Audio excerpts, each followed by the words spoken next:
The hands my mother called useless were currently buried 3 inches deep inside my brother's skull, holding the only thing keeping him alive. The operating room was an icebox of pure, sterile focus. Under the blinding surgical lights, my brother Derek was no longer the golden child who spent a lifetime laughing at my expense. He was simply a biological puzzle, a fragile network of hemorrhaging blood vessels that only I had the skill to repair. I held the scalpel steady, feeling the rhythmic thump of the heart monitor pushing against the quiet of the room. It is funny how a single moment can rewrite decades of history. Have you ever experienced a betrayal so deep that it completely reshaped who you are? How old were you when you finally realized your family would never respect you? Let me know your age down in the comments. And welcome back to Amanda Told Stories. Today, I am going to tell you exactly how I went from being the family disappointment to the only person on earth legally authorized to decide if my golden brother lives or dies. 24 hours earlier, I was navigating my 10-year-old sedan up the winding gravel driveway of Derek's sprawling Arkansas Delta estate. The August heat was thick enough to choke on, clinging to the windshield along with a fine layer of yellow dust.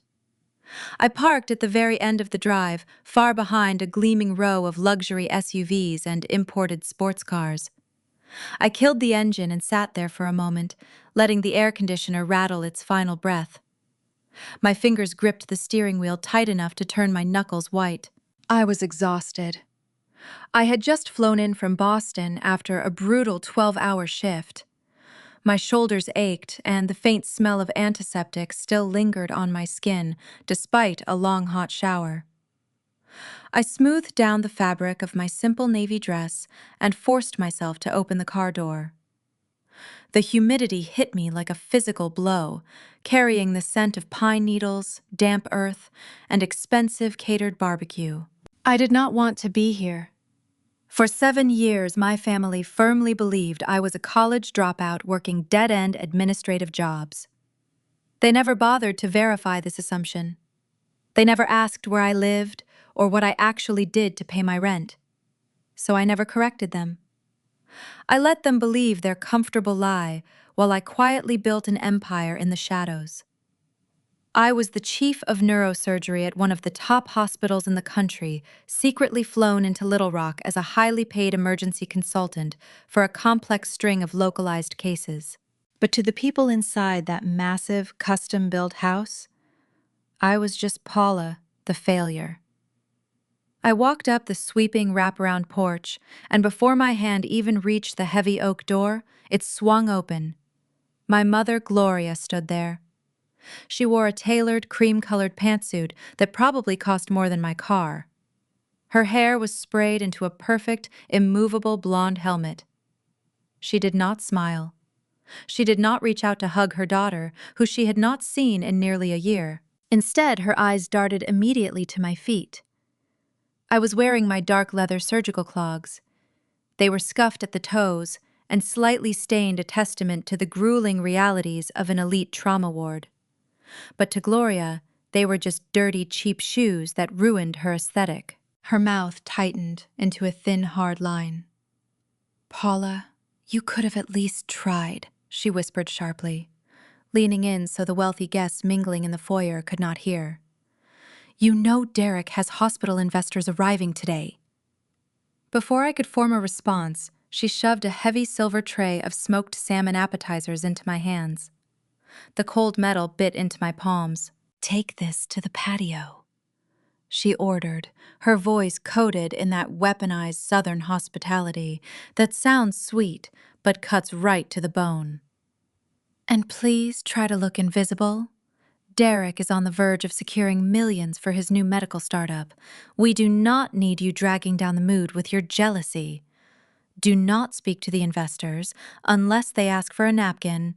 I stared at the tray. The weight of it felt ridiculous against hands that routinely performed microsurgery on delicate spinal cords.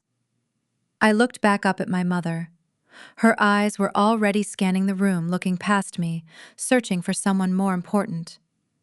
She adjusted her diamond tennis bracelet, completely unbothered by the fact that she had just relegated her own daughter to the role of hired help. I did not argue. I did not throw the tray. I simply gave a slow, tight nod and walked past her into the crowded foyer. The marble floors echoed with the clink of crystal glasses and the low hum of arrogant laughter. I navigated through the sea of designer suits and silk dresses, feeling the dismissive glances of people who knew exactly where I stood in the Torres family hierarchy. Through the glass patio doors, I spotted my brother Derek. He was holding court by the outdoor fireplace, wearing a custom-tailored suit and flashing his signature blinding smile. He was the golden boy, the brilliant medical consultant who was supposedly revolutionizing healthcare in the South. I stepped onto the patio, keeping the tray level. As I walked past the edge of his circle, I watched him closely. His smile faltered for a fraction of a second. He reached up his hand, trembling slightly, and rubbed his left temple with intense, aggressive pressure. With his other hand, he discreetly popped a small white pill into his mouth and washed it down with a heavy sip of bourbon. Anyone else would have thought it was just a headache from the stress of hosting. But I knew better. I noted the slight droop in his left eyelid, the subtle rigidity in his jaw. My medical training screamed the diagnosis before he even finished swallowing the pill. He was sick. Very sick. I gripped the silver tray tighter, feeling the cold condensation seep into my skin. I stood in the corner of that lavish patio, surrounded by people who thought I was nothing, holding a tray of appetizers and a secret that was about to bring this entire family to its knees. I breathed in the heavy Arkansas air and waited for the charade to crack. The tray felt heavier with every passing second. I navigated past a group of men discussing golf handicaps and set the silver platter down on a marble side table. I needed a moment away from the suffocating cologne and the relentless Arkansas heat. I turned down the main hallway, letting the noise of the patio fade behind me. My father always kept his study off limits during these events. It was a cavernous room, filled with dark mahogany shelves and leather furniture that smelled faintly of expensive cigars and old money. I pushed the heavy oak door open and stepped inside, expecting a few minutes of absolute silence. The door clicked shut behind me. I was not alone. My father, Hector, stood by the massive desk, swirling a glass of amber bourbon. Beside him, my mother, Gloria, had her arms crossed, her posture rigid. They had been waiting for me. My father did not ask about my flight. He did not ask if I was tired. He took a slow sip of his drink and let the ice clink against the crystal glass. The sound was sharp in the quiet room. Derek is launching a revolutionary telehealth startup here in Little Rock, Hector announced, his voice carrying that same booming authority he used to terrify me when I was a child. He is expanding, taking real medicine into the digital age. But expansion requires immediate liquidity. I stood near the doorway, keeping my distance. The leather of my clogs squeaked slightly against the polished hardwood floor. I waited, knowing exactly where this was going. He needs seed money. Hector continued, stepping closer. We know you live simply, Paula.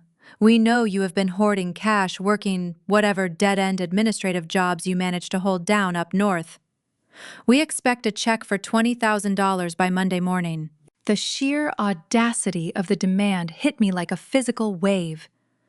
They were not asking for a favor. They were issuing a command. 7 years ago, I sat at a cheap laminate kitchen table, sliding a stack of student loan applications toward them. I needed a financial cosigner for the highly competitive accelerated medical program I had just been accepted into. I had the grades. I had the raw drive. All I needed was their signature. My father had barely glanced at the papers before sliding them back across the table. He told me I was not smart enough for the complex sciences. He told me it was a waste of ink and that I should learn to type faster instead. Now they wanted the money they assumed I had scraped together from typing. Gloria stepped forward, her voice dropping into that sweet, venomous register she perfected for church luncheons. "It is family duty, Paula. Your brother is saving lives out there. He is a pioneer. You owe him this support since you threw your own life away. It is the least you can do to be a part of his legacy." I looked at the two of them. Their faces were flushed with sheer entitlement. They had spent my entire life breaking me down to build Derek up, and they were fully prepared to drain my bank account to keep his golden pedestal polished. "No." The words slipped out of my mouth. Flat, emotionless, final. The silence that followed was absolute. Hector stopped swirling his bourbon. Gloria uncrossed her arms, her jaw dropping slightly. They had expected me to lower my head. They expected me to apologize for being poor and then hand over my meager savings to buy a fraction of their fleeting approval. "Excuse me," Hector growled, taking a menacing step toward me. I said no. I kept my voice perfectly level, the same exact tone I use when informing a surgical resident they have made a critical error. "I do not have $20,000 for Derek, and even if I did, I would not give a single cent to fund a vanity project." My father slammed his glass down on the mahogany desk. The bourbon sloshed over the rim, staining the polished wood. "You ungrateful little brat!" he hissed, his face turning a dangerous shade of red. "We put a roof over your head for 18 years. We fed you, we clothed you, and this is how you repay us? By hiding your money while your brother does the real work?" I did not flinch. I did not raise my voice. The frightened girl who used to cry when her father yelled was dead. She died during my 3rd year of residency, when I was surviving on 4 hours of sleep and vending machine coffee patching up gunshot victims, while my family completely ignored my birthday. "If Derek is such a pioneer," I replied coolly, "he can secure funding from a bank, not from his sister." I turned my back on them and reached for the brass doorknob. My mother's voice cracked like a whip behind me. "You walk out that door, and you are nothing to this family, Paula. Nothing." I twisted the knob and pulled the door open. "I have been nothing to you for 7 years, Gloria. Let us not pretend today is any different." I stepped out of the study and let the heavy door swing shut, cutting off my father's enraged shouting. My heart was beating in a steady, controlled rhythm. I did not feel fear. I felt a cold, clinical clarity. But my trial was far from over. I needed fresh air. I walked briskly through the house, avoiding the catering staff, and pushed my way out the side doors onto the sprawling back patio. The Arkansas River flowed lazily in the distance, reflecting the harsh afternoon sun. I grabbed a glass of sparkling water from a passing waiter and took a long sip, letting the carbonation burn the back of my throat. "Well, look who decided to join the real world." The voice was dripping with condescension. I turned slowly. Ashley, my brother's immaculately styled wife, was gliding toward me. She was flanked by 3 women wearing expensive sundresses and oversized sunglasses. Ashley thrived on the social hierarchy of this community. She viewed me as a shameful blemish on Derek's pristine public image, and she never missed an opportunity to remind everyone of my place. Paula, sweetheart Ashley, purred, stopping a few feet away. She looked me up and down, her eyes lingering on the distinct lack of a designer label on my dress. "I am so glad you could make it down from whatever tiny apartment you are renting these days." Her friends offered pitying little murmurs. I held my glass of water and said nothing. Ashley leaned in, treating her audience to a theatrical sigh. "You know, if things are that tight, Derek could probably get you a job answering phones at his new clinic. We just hate seeing you struggle like this while Derek is operating on the cutting edge of modern medicine. He is dealing with advanced neurosynaptic synergy protocols now. It is miles above anything you could understand, but I am sure you can manage a multi-line phone system." I took another slow sip of my water. My mind was racing, actively analyzing the words coming out of her mouth. Neurosynaptic synergy was not a real medical term. It was a string of meaningless buzzwords thrown together to sound impressive to people who lacked a basic understanding of human anatomy. Ashley was standing there, dripping in diamonds, confidently butchering basic medical science to a group of gullible doctors' wives. Every stolen, mispronounced phrase confirmed my growing suspicion. Derek was not launching a revolutionary clinic. He was running a massive scam. He was targeting local wealth using fake jargon to secure millions in venture capital. "Are you even listening to me?" Ashley snapped, her fake smile slipping just a fraction. Her friends shifted uncomfortably. My absolute refusal to look humiliated was infuriating her. She needed me to cower. She needed me to look ashamed of my scuffed shoes and my invisible life. "I am listening, Ashley," I said quietly.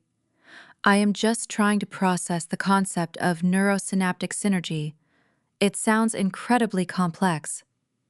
Who exactly is overseeing the clinical trials for this protocol?"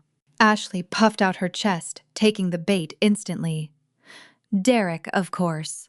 He oversees all the high-level research. He is practically a genius. You would know that if you had not dropped out of school." I offered a tiny, unreadable smile. "How impressive." She glared at me, sensing that she was somehow losing a game she did not even realize she was playing. She stepped closer, purposefully shifting her weight, so that a large drop of red wine sloshed from her glass and landed directly on the toe of my dark leather surgical clog. "Oh my goodness!" Ashley gasped, pressing a manicured hand to her chest. "I am so clumsy. I am so sorry, Paula. I hope those were not expensive. Though, I suppose you can just buy another pair at the discount store." The women behind her let out soft, cruel giggles. I looked down at the dark red stain blooming against the worn leather. These were the exact shoes I was wearing 3 days ago when I successfully removed a stage 3 glioblastoma from the brain of a state senator. They had been covered in much worse things than a cheap Merlot. "Do not worry about it," I said, my voice perfectly smooth.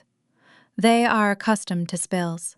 I turned and walked away, leaving Ashley standing there, holding her wine glass, looking utterly frustrated and confused. I needed to see exactly what Derek was selling to these people. If he was using fake terms to secure funding, there had to be a paper trail. I knew exactly where he would keep it. I bypassed the main party and headed back into the house, making my way toward the one room I had just escaped. The hallway was quiet. The heavy oak door of the study was slightly ajar. I slipped inside, pressing my back against the warm wood as the latch clicked shut. The room was empty. My parents had returned to the party to play the role of gracious hosts. The air still held the sharp scent of my father's spilled bourbon. I walked over to the massive mahogany desk. Sitting right in the center, illuminated by a brass reading lamp, was a thick leather-bound folder. The cover was embossed with gold lettering. Torres Neurological Solutions, an executive prospectus. I flipped the heavy cover open. The pages were printed on expensive, thick stock paper. I skipped past the financial projections and the marketing buzzwords, turning directly to the clinical methodology section. My eyes scanned the first paragraph, and my blood ran completely cold. The text detailed a highly complex neurological rehabilitation protocol, targeting synaptic regeneration in severe trauma patients. It was brilliant. It was revolutionary. And it was mine. I read the second page, my heart hammering against my ribs. Word for word, paragraph for paragraph, it was the exact doctoral research I had submitted to an out-of-state medical board 3 years ago. Derek had not just borrowed a few concepts. He had committed blatant intellectual property theft. I stared at a specific chart on the third page. There was a highly technical anatomical term in the legend that was misspelled by a single vowel. It was a typo I had made in a late-night rough draft years ago. A draft I had saved to an old shared family cloud drive I thought had been permanently deactivated. He stole it. He stole my life's work and slapped his name on it to secure millions from gullible Arkansas tech investors.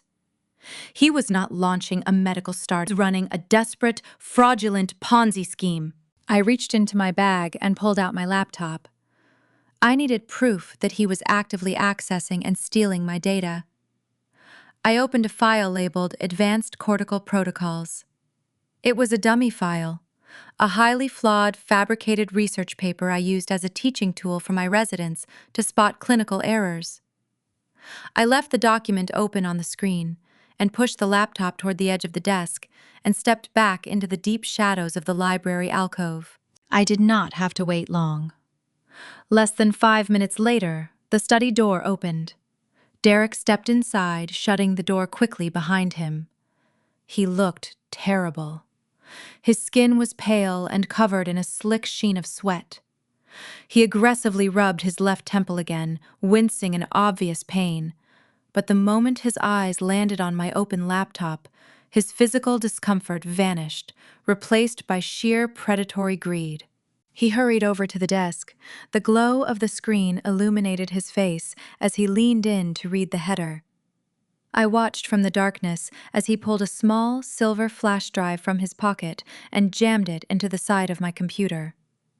He clicked the mouse rapidly, copying the fake file, assuming he had just hit the jackpot for his next round of investor pitches. "You always were bad at citing your sources, Derek," I said, my voice slicing through the quiet room.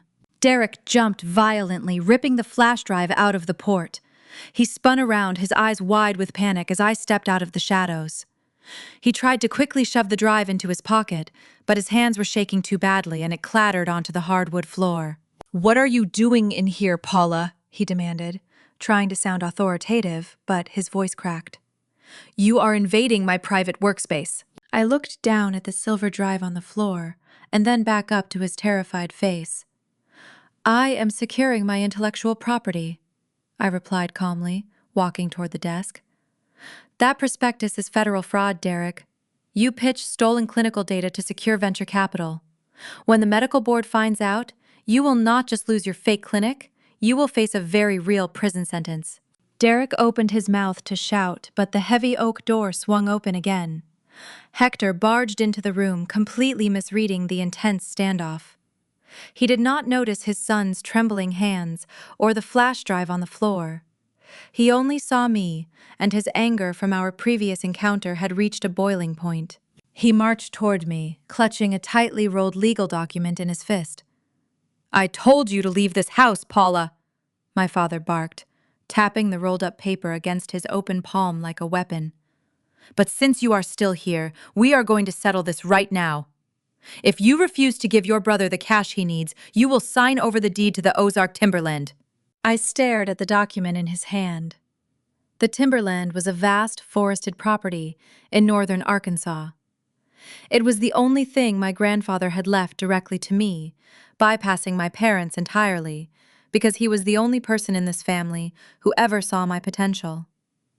It was my heritage, and Hector wanted to liquidate it to cover the hidden debts of a golden child who was secretly drowning. "If you do not sign this deed right now, you are dead to this family." Hector threatened, his face inches from mine. "You will be legally disowned. You will never set foot on this property again." A visceral memory hit me with sickening clarity. 7 years ago, standing in this exact room, Hector had tapped my student loan denial letter against his palm, using the exact same motion. He had looked at me with profound disgust and told me I was a foolish girl with impossible dreams. I did not break then, and I certainly was not going to break now. My clinical detachment solidified into an impenetrable wall of ice. "Keep the house, Hector," I said, my voice dropping to a frigid whisper. "I do not negotiate with thieves." The word hung heavily in the suffocating air of the study. Hector drew back, his chest heaving, preparing to unleash decades of toxic rage. But before he could utter a single syllable, the psychological warfare violently transitioned into a catastrophic physical crisis. Derek let out a sudden, ragged gasp. His hands flew to his left temple, clawing at his own skin. His eyes rolled back into his head, exposing the whites. The crystal bourbon glass he had picked up from the desk slipped from his fingers, shattering violently against the hardwood floor. The dying bubbles foamed over the polished wood, mirroring his collapsing facade. Derek fell hard, his body hitting the ground with a sickening thud. He immediately went into a massive tonic-clonic seizure.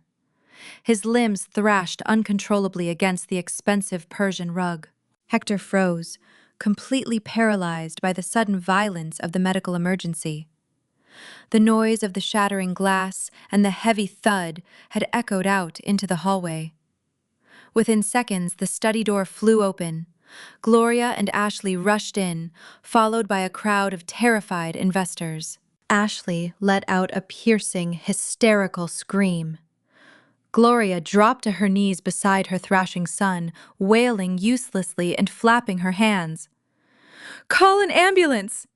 Ashley shrieked, grabbing an investor by the lapels. "Tell them he is a VIP! Tell them Derek Torres is dying!" Operating on pure trained instinct, I dropped my purse and took absolute clinical command of the room. The meek, invisible daughter vanished completely. "Move out of the way!" I barked, my voice echoing with an authority that stunned the entire room into silence. I dropped to my knees on the opposite side of Derek. I checked his airway, clearing a small amount of saliva to prevent choking. I quickly glanced at my watch, timing the exact onset of the seizure. I noted his cyanotic lips, the blue tint indicating a dangerous lack of oxygen. Gloria tried to swat my hands away, sobbing hysterically. "Do not touch him, Paula. You do not know what you are doing. You will kill him." I ignored the abuse entirely. My clinical focus overrode every ounce of familial trauma. "Someone call 911 right now," I ordered, not looking up from my brother's convulsing body. "Tell them we have a 34-year-old male experiencing a status epilepticus event, likely secondary to a massive temporal lobe hemorrhage." Hector stared at me, his mouth opening and closing like a suffocating fish. "Where did you learn those words?" he whispered, his reality fracturing in real time. The seizure lasted exactly 2 minutes and 40 seconds before Derek went completely limp. His breathing was shallow and ragged. I maintained his airway, keeping him stabilized on his side, while the family continued their useless, frantic pacing. Sirens wailed in the distance, growing louder, until the heavy footsteps of emergency medical technicians pounded down the hallway. 2 paramedics rushed into the study, carrying a heavy trauma bag and a portable stretcher. "What do we have?" the lead medic asked, dropping to his knees beside me. I did not hesitate. "Patient is unresponsive following a nearly 3-minute grand mal seizure," I stated, rattling off the data with terrifying fluency. "Pupils are sluggish and unequal, suggesting increased intracranial pressure. He has been exhibiting signs of a left temporal mass, including localized pain and minor facial paralysis. You need to prep for emergency intubation and transport him to a level 1 trauma center immediately." The paramedics did not question me. They recognized the commanding tone of a senior physician. They moved with practiced efficiency, securing Derek to the backboard and administering supplemental oxygen. My family stared at me in bewildered, resentful shock.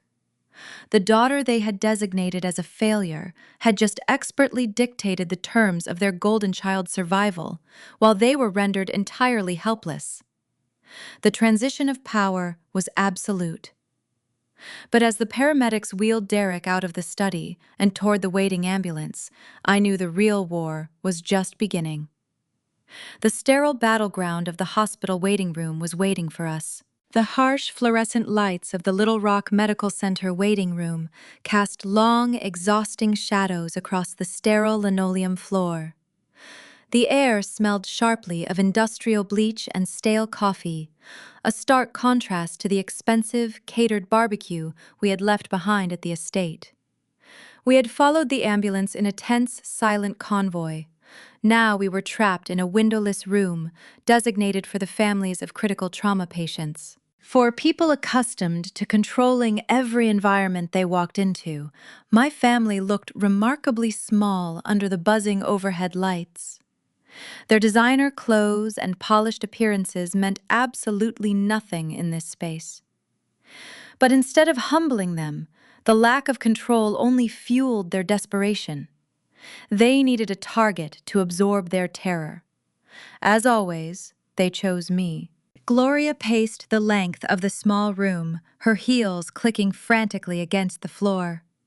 She held a styrofoam cup of water that a passing volunteer had handed her.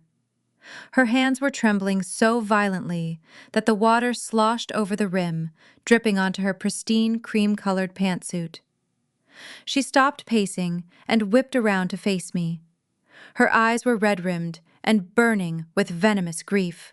"This is your fault, Paula," she hissed, her voice vibrating with a terrifying intensity. She squeezed her hands together, crushing the styrofoam cup. The remaining water splattered across the floor, but she did not even notice. "You came into his home. You brought your dark, jealous energy into his sanctuary. You stressed him out, and you caused this stroke." Hector immediately stepped forward, standing shoulder to shoulder with my mother to present a unified front of misplaced rage. He pointed a thick finger at my face. "You mark my words," he growled, his tone low and menacing. "If his startup fails because of this episode, if he loses a single investor because he is trapped in a hospital bed, I will sue you for everything you are worth. I will legally bury you for intentional infliction of emotional distress." I sat quietly in a stiff vinyl chair, crossing my legs and folding my hands in my lap. I did not raise my voice to defend myself. I did not point out the sheer biological impossibility of causing a massive brain hemorrhage with jealous energy. Let them threaten me with lawsuits. Let them blame me for a medical catastrophe. Their words were just empty noise in a room where the only currency that mattered was survival. I reached into my pocket and pulled out my smartphone. To my parents and Ashley, it looked like the ultimate act of callous disrespect. They thought I was ignoring them to scroll through social media or play a meaningless game while my brother was fighting for his life. I was doing no such thing. I was using my thumbprint to bypass the security lock on the National Hospital Network portal. As a highly credentialed specialist within the integrated medical system, my clearance level granted me immediate access to patient charts across multiple state facilities. I typed in my brother's name and date of birth. His emergency intake file populated instantly. I bypassed the nursing notes and the basic vitals, navigating directly to the radiology imaging tab. The preliminary computerized tomography scans had just been uploaded. I held the phone closer, analyzing the raw gray and white images. I did not need an attending radiologist to interpret the data for me. My trained eyes immediately identified the catastrophic problem. There was a massive, blooming white cloud expanding across the left temporal lobe of his brain. It was a severe parenchymal hemorrhage. The pressure from the bleeding was already causing a visible midline shift, pushing the delicate structures of his brain away from the center. It was a ticking time bomb. The uncus was in imminent danger of herniating downward into the brainstem. If that happened, it would compress the vital centers that controlled his breathing and heart rate, resulting in irreversible brain death. I checked the timestamp on the scan and calculated the rate of expansion based on his initial symptoms. I knew the grim reality before anyone else in the building.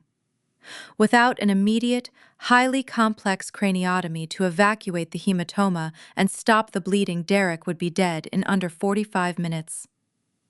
My mother continued to sob loudly in the corner, demanding that someone fix her boy, while I sat silently, holding the exact blueprint of his mortality in the palm of my hand.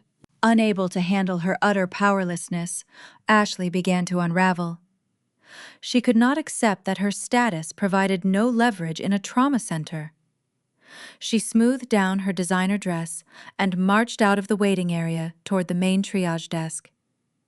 I lowered my phone and watched her through the glass partition, anticipating the spectacular collision between her fabricated high society armor and the rigid, unforgiving reality of emergency medicine. Ashley slammed her manicured hand onto the metal counter, startling the exhausted charge nurse who was typing rapidly on a keyboard.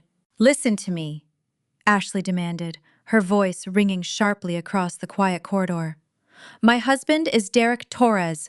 He is a prominent figure, launching a multi-million-dollar medical facility in this state. He was just brought in with a seizure. I demand that he be moved out of the general emergency area and placed in an executive VIP suite immediately. Furthermore, I want the chief of surgery brought down here to brief us on his condition this instant." The veteran charge nurse did not even blink.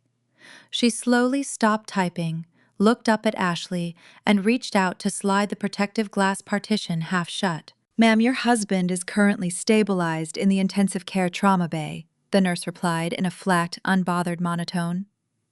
"We do not offer VIP suites for active brain bleeds. The only place he will be moved is an operating room, and the chief of surgery is currently scrubbing in. I suggest you return to the designated waiting area and sit down." Hector, having followed Ashley to the desk, puffed out his chest and attempted to throw his financial weight around.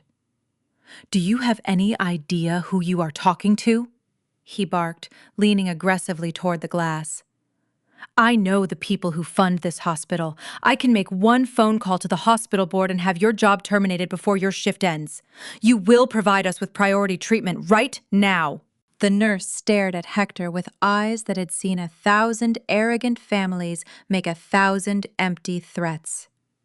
"If you raise your voice at me again, or interfere with patient care in any way," she said coldly, "I will have hospital security physically escort you off the premises.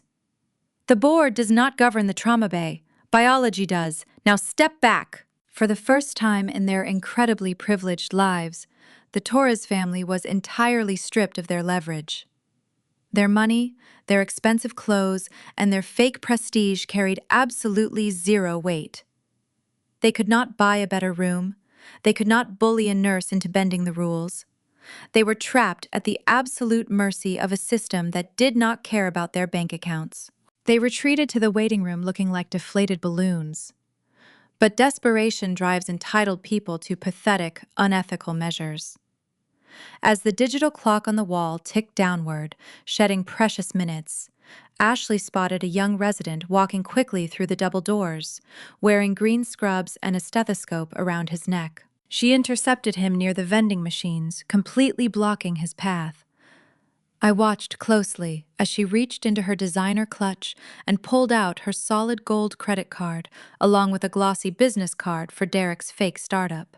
"Please, you have to listen to me," Ashley whispered frantically, shoving the cards toward the young doctor's chest.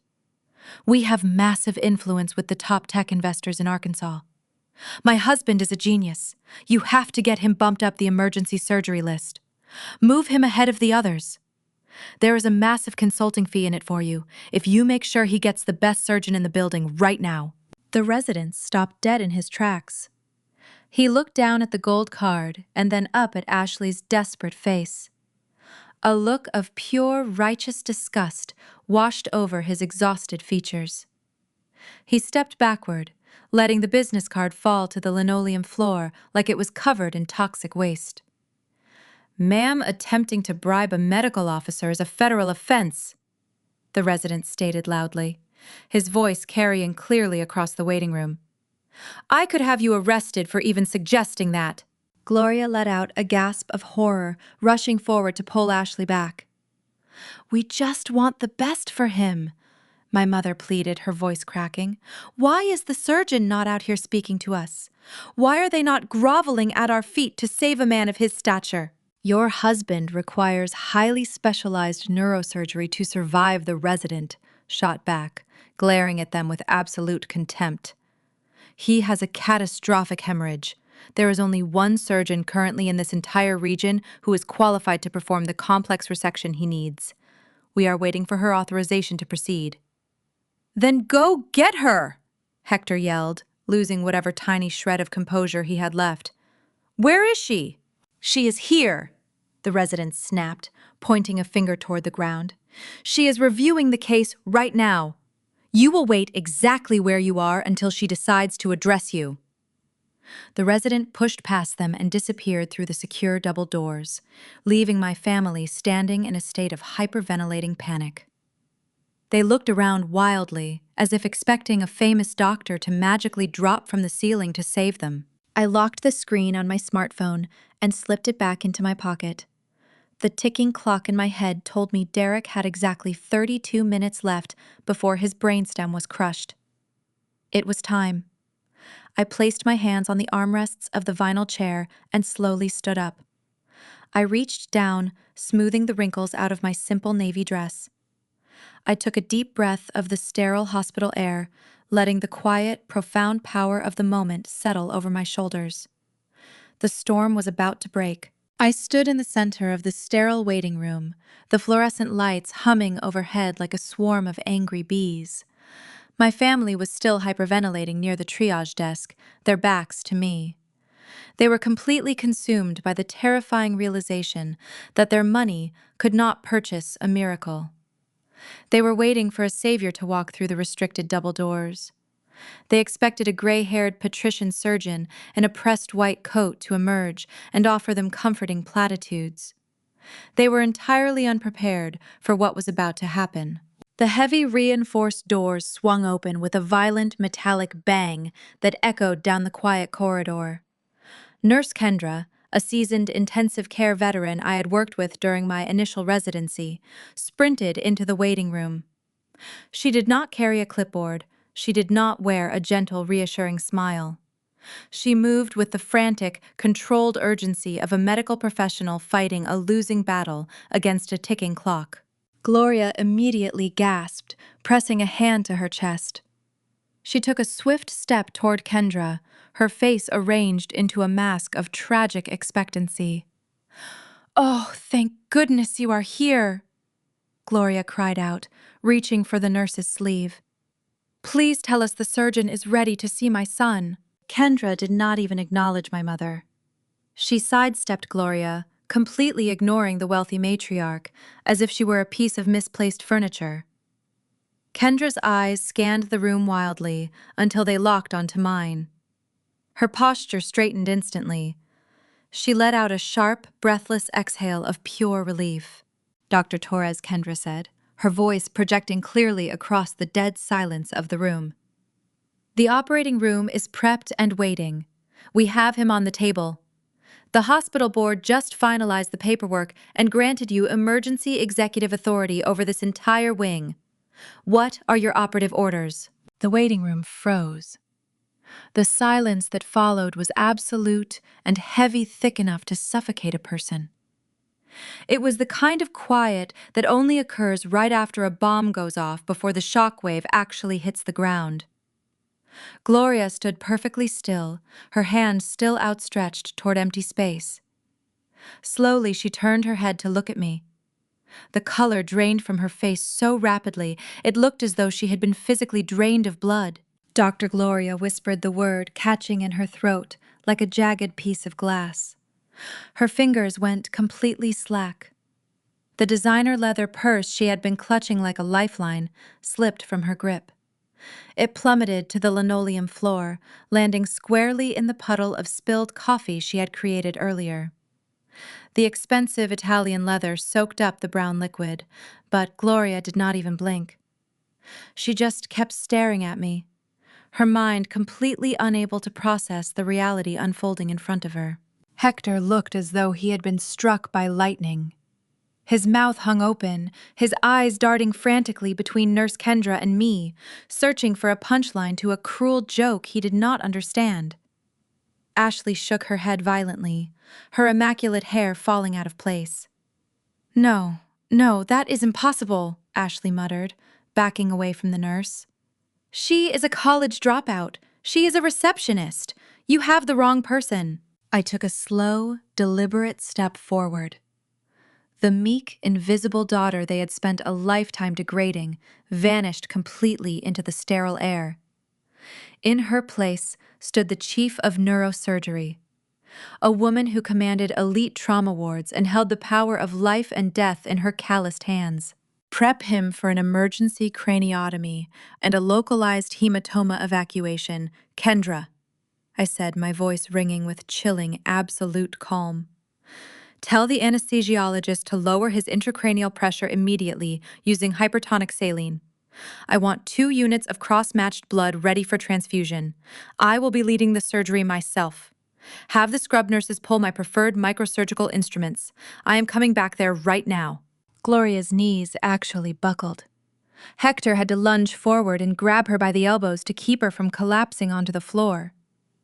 The staggering reality crashed down upon them with the destructive force of an avalanche. The useless daughter they had abused for years, the woman they had tried to extort just hours ago, was officially the only human being on Earth qualified to save their golden child. I held his life in my hands, and they possessed absolutely zero power to stop me or control me. I moved toward the restricted doors, ready to leave them drowning in their own shattered delusions. But the universe was not finished dismantling the Torres family empire. Before I could push through the heavy doors, another figure stepped into the waiting room. It was Dr. Alan Foster, the medical director of the hospital. He was a tall, imposing man who commanded immense respect across the Southern medical network. He was carrying a thick manila folder, and his expression was a mask of pure, unadulterated disgust. Dr. Foster bypassed me, offering a brief, respectful nod before turning his devastating attention directly onto Hector, Gloria, and Ashley. The hospital administrator did not mince words. He held up the folder, which I immediately recognized.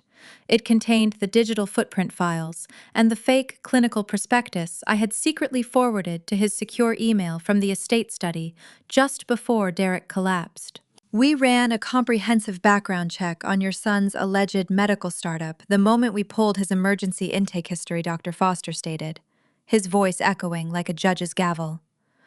We required verification of his credentials before allowing unauthorized observers anywhere near our surgical floors. Do you want to know what we found when we looked into his revolutionary clinic? Hector puffed out his chest, trying to summon the ghost of his former authority to protect his son's crumbling image. My son is a visionary, Hector stammered, his voice trembling with a mixture of fear and misplaced pride. He is launching a multi-million-dollar facility to change how medicine is practiced in this state. Your son is a massive fraud. Cut him off sharply, his tone leaving absolutely no room for debate. He has no medical license. He has no clinical credentials whatsoever. The neurological research methodology he used to secure funding from those venture capitalists was stolen directly from Dr. Paula Torres' published doctoral thesis. He committed blatant intellectual property theft and wrapped it in meaningless buzzwords to con local investors out of millions of dollars. Ashley let out a guttural, sobbing gasp, pressing both hands over her mouth. Her lavish lifestyle, her country club status, her entire shallow identity evaporated into thin air right in front of her eyes. She realized in an instant that the wealth she used to mock me was built on a foundation of criminal lies. Dr. Foster pulled the glossy, leather-bound prospectus from his folder. It was the exact document Derek had been flaunting all afternoon, the one that was supposed to secure their financial future. The administrator walked over to the corner of the room and unceremoniously dropped the expensive prospectus straight into the red biohazard trash bin. It landed with a dull, pathetic thud among the medical waste, perfectly symbolizing the true value of my brother's legacy. This constitutes massive federal fraud. Dr. Foster continued glaring at Hector, whose face had turned the color of ash. The local authorities and the Federal Medical Oversight Board have already been notified. The investors are pulling their capital as we speak. Your son is not a genius. He is a desperate con artist who committed corporate espionage against one of the most respected surgeons in our national network. He used his own sister to build a fraudulent empire, and now that empire is gone. Gloria slowly turned her head to look at me again. Tears of absolute, profound shame streamed down her carefully made-up face, ruining her expensive cosmetics. Everything they believed, everything they had weaponized to belittle my existence was a lie, built entirely on my own unacknowledged brilliance. The toxic power dynamic that had defined our family for 3 decades was completely obliterated in a matter of minutes. They were standing in the ashes of their own making, completely stripped of their wealth, their pride, and their favorite son. I looked at their broken faces and felt absolutely nothing but the cool, sterile focus required for the job ahead of me. The preparation was over, and it was time to establish the final boundary before I walked into that operating room. I stood perfectly still, letting the crushing weight of the silence press down upon the room. The fluorescent lights buzzed a steady, monotonous drone that sounded like a physical manifestation of the tension filling the space. Dr. Foster turned on his heel, his expensive leather shoes squeaking slightly against the polished linoleum floor. He walked away without another word, leaving my family marooned in the wreckage of their fabricated high society lives. They were completely unmoored, stripped of every defense mechanism they had ever relied upon. My mother, Gloria, was a portrait of total devastation. The woman who had spent 3 decades curating an image of flawless Southern perfection was currently trembling uncontrollably. Dark streaks of mascara painted ugly, jagged lines down her pale cheeks. Her shoulders hunched forward, making her look small and fragile. She opened her mouth to speak, perhaps to apologize, or maybe to offer another desperate excuse, but her vocal cords simply refused to work. Only a quiet, pathetic wheeze escaped her throat. Hector looked even worse. My father, a man who had commanded boardrooms and terrified his children with a single booming syllable, was physically shrinking. He stared at the red biohazard bin where Derek's fraudulent prospectus now rested among discarded bandages and medical waste. The reality of federal indictments and public disgrace was slowly sinking into his rigid mind, paralyzing his ability to form a coherent thought. I looked at them and felt an overwhelming sense of profound emptiness. There was no joy in this victory. There was no triumphant satisfaction in watching my abusers break. I only felt the cold, calculated urgency of a surgeon who knew that a man was bleeding to death 1 floor above us. The expanding temporal hemorrhage in Derek's brain did not care about family drama or corporate espionage. The hematoma was actively crushing his delicate neural pathways, and every second we wasted down here brought him closer to irreversible brain death. I stepped forward, bridging the physical gap between us. I reached out and took a heavy plastic clipboard from the triage counter. It held a stack of standard hospital forms, but resting on top was a highly specific legal document. Because of the aggressive verbal abuse Ashley and Hector had hurled at the nursing staff earlier, the hospital administration required a strict behavioral mandate before we proceeded. I held the clipboard out toward my father. He blinked, staring at the metal clip as if it were a loaded weapon. "Derek is hemorrhaging on the operating table right now," I said, my voice slicing through the thick air with surgical precision. "I am going to walk through those double doors and I am going to save his life. I am not doing this because he is my brother. I am not doing this because you are my parents. I am doing this because I swore an oath to preserve human life, and my professional integrity is worth far more than your toxic history." Gloria let out a ragged sob, reaching a trembling hand toward my arm. "Paula, please," she begged, her voice cracking into a high-pitched whine. "Please save my boy. He is all we have left." I did not pull my arm away, but I did not lean into her touch either. I remained as rigid and unyielding as a marble statue. "You will sign this waiver, Hector," I instructed, ignoring my mother entirely. My eyes bored directly into his defeated gaze. This document legally revokes all of your rights to interfere with his post-operative care. You are surrendering your medical proxy. You will not dictate his recovery. You will not demand VIP treatment. You will not raise your voice at my nursing staff ever again. If you violate a single clause on this page, hospital security will physically remove you from the premises and you will be permanently banned from the building, while I repair the damage in his skull. Hector swallowed hard, his Adam's apple bobbing in his throat. He looked at the paperwork and then up at my face, searching for a sliver of the frightened daughter he used to dominate. He found absolutely nothing. The power dynamic had shifted, permanently. He was a disgraced, bankrupt man standing in a public waiting room, and I was the reigning authority dictating the terms of his existence. "Sign it," I commanded. I reached into the pocket of my white coat and pulled out a pen. It was not a silver-plated fountain pen or an engraved status symbol. It was a cheap, blue plastic hospital pen. The cap was slightly chewed and the barrel was scratched. It was the exact type of worthless, disposable object my father despised. I held it out to him, presenting it as the instrument of his ultimate surrender. Hector extended a shaking hand. His thick fingers grasped the cheap plastic barrel. He looked down at the signature line.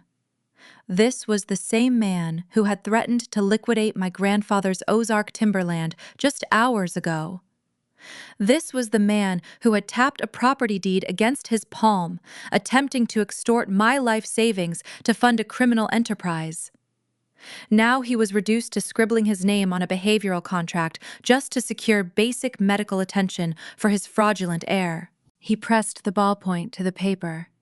His hand trembled so violently that his signature came out as a jagged, illegible scrawl. It was a pathetic mark of capitulation.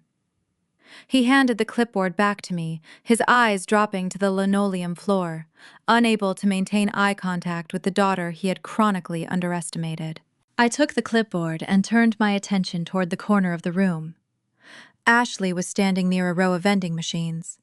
She had stopped crying. The hysterical panic had drained from her features, replaced by a cold, calculating realization. She was mentally doing the math. Derek had committed massive corporate espionage. The federal authorities were already involved. The venture capitalists would freeze their accounts by tomorrow morning. There would be no more luxury cars, no more country club galas, no more designer dresses. Derek was going to survive this surgery only to wake up facing decades in a federal penitentiary. Ashley looked at me, and I saw the gears turning behind her eyes. She was already planning her exit strategy. She would file for divorce before the indictments became public record. She would pack her bags tonight, leaving Derek to rot in a hospital bed while the authorities dismantled his fake empire. The golden couple was dead. I secured the paperwork under the metal clip. I had established the final boundary. There was nothing left to say. I did not offer them a comforting nod or a reassuring promise. I simply turned on my heel and walked away. I pushed through the heavy reinforced double doors, leaving the waiting room and my toxic family behind me. The heavy doors swung shut, sealing them away in a world of their own destruction. As I walked down the sterile white hallway toward the surgical wing, the ambient noise of the hospital shifted. The sounds of weeping and frantic apologies were replaced by the rhythmic beeping of cardiac monitors and the sharp hiss of oxygen valves. I pushed through the swinging doors of the scrub room. The bright surgical lights reflected off the stainless steel sinks. Nurse Kendra was already waiting, holding out a sterile gown and a fresh pair of gloves. I stepped up to the sink, turning on the hot water with my elbow. I began the meticulous process of scrubbing my hands, sliding the rough sponge over my skin, washing away the residue of the Arkansas estate. My mind began to compartmentalize, isolating the emotional trauma and locking it away in a dark vault. I reviewed the computerized tomography scans in my head, mapping out the exact trajectory I would take through the temporal bone. The hematoma was massive. the brain tissue would be swollen, angry, and unforgiving. 1 millimeter of miscalculation could sever an optic nerve or permanently destroy his motor functions. I was about to open the skull of the man who had stolen my life's work and attempted to ruin my future. I rinsed the soap from my hands, watching the water swirl down the metal drain. I backed into the operating room, holding my sterilized hands up in front of me. The anesthesiologist gave me a sharp nod, indicating the patient was deeply sedated. Derek lay on the operating table, his head shaved and secured in a rigid skull clamp. A large square of his scalp had already been sterilized and painted with dark yellow iodine. He was completely vulnerable, entirely dependent on the steady hands of the sister he had betrayed. I stepped up to the surgical field, accepting the sterile gown as Kendra tied it securely behind my back. The circulating nurse handed me a surgical marker. It was time to make the first incision. The ultimate test of my clinical detachment was waiting for me beneath the bone. I pressed the tip of the surgical marker against the taut skin of my brother's shaved scalp. The operating room was kept at a brisk 64 degrees, but a bead of sweat formed at the base of my neck, underneath the heavy, sterile gown. I drew a precise, curved line along the side of his head, mapping out the exact boundary for the trauma flap. The harsh overhead lights cast a brilliant white glow, eliminating every shadow in the sterile field. The only sound in the cavernous room was the steady, rhythmic beeping of the cardiac monitor, echoing the fragile pulse of the man who had spent his entire adult life trying to destroy mine. "Scalpel," I said, holding out my right hand. Kendra placed the heavy steel instrument firmly into my palm. I gripped the textured handle, feeling the familiar, comforting weight of the blade. For 3 decades, my parents had convinced me that my hands were clumsy and worthless. They told me I lacked the intelligence for complex sciences and mocked my ambitions. Now, those same hands were the only barrier standing between their favorite son and a morgue drawer. I positioned the blade over the marked line and applied firm, downward pressure. The razor-sharp edge sliced smoothly through the layers of skin and subcutaneous tissue. A line of dark crimson blood welled up instantly, following the path of my incision. I used bipolar forceps to cauterize the small bleeding vessels, filling the air with the faint, acrid smell of burnt tissue. We secured the scalp flap, peeling it back and exposing the pale, rigid surface of his skull. "Drill," I commanded, my voice calm and devoid of any emotional fluctuation. The circulating nurse handed me the pneumatic cranial drill. I positioned the bit against the bone. I squeezed the trigger and the high-pitched mechanical whine filled the room, drowning out the quiet hum of the ventilation system. The drill bit bit into the skull, generating a fine mist of white bone dust that smelled faintly of chalk and calcium. I bored 4 precise burr holes into the bone, connecting them with a specialized cutting tool to free a large square of his skull. When I pried the bone flap loose and handed it to the scrub tech, the underlying dura matter was finally exposed. It was supposed to be a pale, translucent membrane. Instead, it was bulging outward, stretched dangerously tight, and stained a bruised, ominous purple. The immense pressure inside his skull was terrifying. "Blood pressure is spiking, Dr. Torres," the anesthesiologist warned from the head of the table.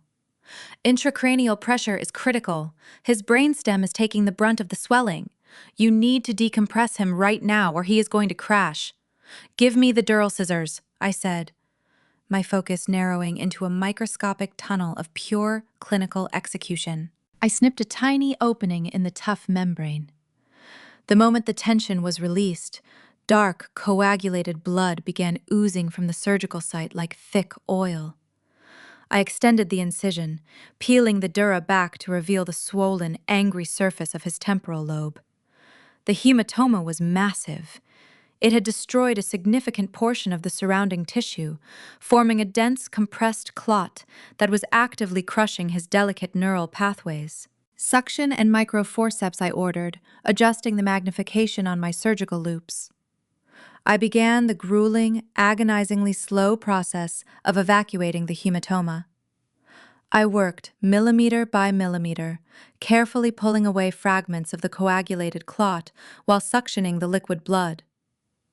The brain tissue was highly inflamed and incredibly fragile. One wrong movement, one slight tremor in my fingers could easily sever a critical nerve bundle, leaving him permanently paralyzed or unable to speak. As I worked deep inside the cavity, my mind began to detach from the physical environment. I looked at the fragile gray matter and realized I was navigating the very biological machinery that housed his personality. This was the brain that had memorized my published research. This was the brain that had calculated exactly how to steal my intellectual property and pitch it to venture capitalists. This was the mind that had allowed our parents to degrade me while he soaked up the unearned glory. For a fraction of a second, a dark, insidious thought brushed against the edge of my consciousness.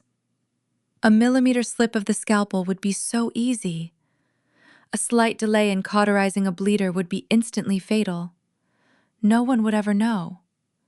The medical board would simply write it off as a tragic, inevitable complication of a massive trauma. I could end the nightmare forever with a flick of my wrist, and I would walk away completely blameless. Suddenly, a rogue artery buried deep within the swollen tissue ruptured completely. A stream of bright arterial blood erupted into the surgical field, filling the cavity faster than the suction could clear it. The cardiac monitor instantly changed its tune, shifting from a steady rhythm to a rapid, frantic alarm. His blood pressure plummeted. "We are losing volume," the anesthesiologist shouted, his hands flying across the dials of his machine. "Heart rate is dropping rapidly. He is becoming unstable." The dark, intrusive thought vanished, instantly banished by the overwhelming power of my medical oath. I did not hesitate. I did not falter. I plunged my instruments directly into the pooling blood, relying entirely on muscle memory and decades of grueling practice. I isolated the ruptured artery through the blinding red liquid, gripping it firmly with my microforceps. "Clip," I barked, extending my hand. Kendra slapped the titanium aneurysm clip into my palm. I guided the instrument down into the narrow surgical corridor and clamped it securely over the torn vessel. The bright red fountain ceased immediately. The suction line cleared the remaining fluid, revealing a clean, stable surgical field. "Good catch, Dr. Torres." The anesthesiologist breathed a heavy sigh of relief.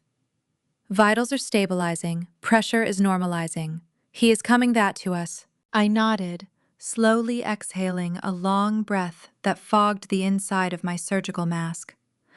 As I looked down at the stabilized brain, I experienced a profound, overwhelming realization. The internal conflict that had haunted me for 30 years was suddenly gone. I had just fought a terrifying battle to pull my abuser back from the brink of death, and I felt absolutely no resentment. But I also felt no familial love. I realized in that sterile room that I did not care about Derek. I did not hate him, and I did not forgive him. He was simply a patient on my table. My moral obligation was fulfilled, completely devoid of any emotional compromise. The tether that had bound me to the Torres family toxicity was permanently severed. I was completely free. We spent the next 2 hours meticulously clearing the remaining hematoma and ensuring perfect hemostasis. The angry swelling in the brain tissue began to subside, relaxing back into its normal anatomical position. The temporal lobe had suffered damage, but the vital motor and speech centers were completely intact. He would retain his full cognitive functions. I began the closure process. We stitched the tough dural membrane back together, forming a watertight seal over the brain. I retrieved the bone flap, securing it back into place with tiny titanium plates and screws. Finally, I closed the scalp incision, applying a neat row of surgical staples that looked like a silver zipper across the side of his head. "We are finished," I said, stepping back from the operating table. The adrenaline that had sustained me for 6 hours began to drain away, leaving a heavy, bone-deep exhaustion in its wake. I pulled off my blood-stained gloves, tossing them into the red biohazard bin. I untied my sterile gown, letting it fall into the laundry hamper. I looked up toward the observation gallery. Dr. Alan Foster was standing behind the thick glass, his hands resting on the railing. He offered me a slow, deep nod of profound respect. He had watched the entire procedure. He knew exactly what I had just accomplished, and he knew the psychological toll it must have taken. I returned the nod, acknowledging the silent professional solidarity between us. Derek lay quietly on the table, his chest rising and falling in a steady, artificial rhythm. The surgical team began transferring him from the operating table to the intensive care transport bed. He looked small and fragile, wrapped in the white hospital blankets. He was going to survive. My hands had performed a flawless, highly complex resection under impossible pressure. But as I watched the nurses wheel him out of the surgical suite, I knew his physical survival was only the beginning of a much darker journey. Derek would wake up in the intensive care unit completely neurologically intact. He would remember his name. He would remember his fraudulent startup, and he would possess the full cognitive capacity to understand exactly what was waiting for him outside his hospital room. The tech venture capitalist had frozen his assets. His fake empire had crumbled into dust, and federal investigators were already standing by the elevators, armed with indictments for massive corporate espionage.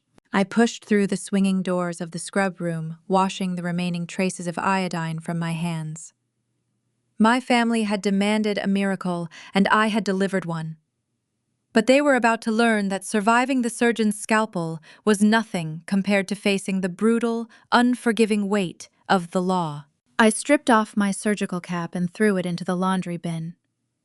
The cool air of the hospital corridor hit my damp skin, providing a sudden, shocking clarity. The adrenaline that had fueled my precise movements for the last 6 hours was completely gone. I walked slowly toward the intensive care unit observation deck. The sterile white walls seemed to stretch on forever, reflecting the harsh fluorescent lighting. I stopped in front of the large glass window overlooking Recovery Bay 4. Derek lay in the center of the room. The ventilator tubing had already been removed. A simple plastic oxygen mask covered his nose and mouth, fogging slightly with every shallow breath. His head was wrapped in thick, white gauze. He looked incredibly fragile, stripped of his custom-tailored suits and his blinding, arrogant smile. He was just a broken man in a standard-issue hospital gown. But he was not alone.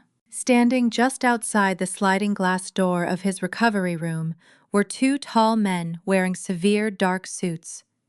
They did not look like medical professionals. They did not carry clipboards or wear stethoscopes. They held thick manila folders and wore silver badges clipped to their belts. The federal investigators had arrived. Dr. Foster had kept his word. I watched through the observation window as Derek slowly opened his eyes. The anesthesia was wearing off. He blinked rapidly, trying to focus against the bright overhead lights. He shifted his head, wincing slightly from the fresh surgical wound. I saw the exact moment his cognitive functions booted up. His eyes darted around the room, taking in the heart monitors, the intravenous fluid bags, and finally, the 2 federal agents standing like sentinels at his door. Panic washed over his pale face. His breathing hitched, causing the heart monitor to beep faster. He reached a trembling hand toward his head, feeling the thick bandages.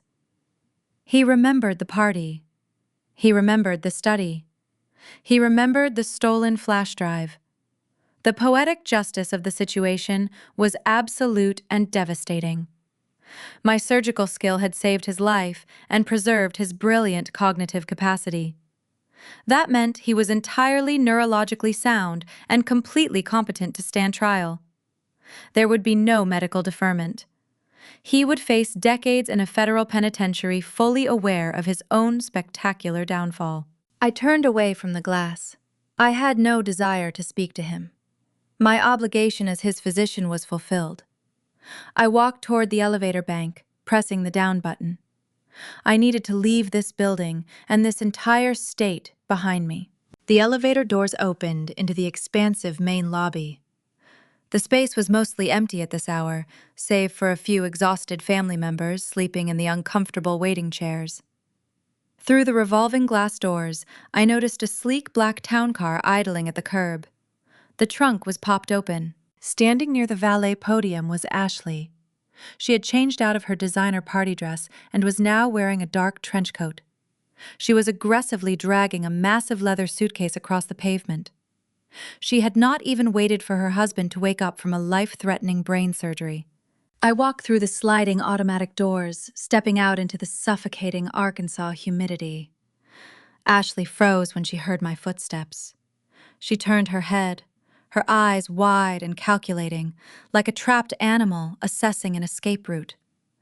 The hysterical panic she had displayed in the waiting room was completely gone. Her survival instinct was entirely financial and incredibly ruthless.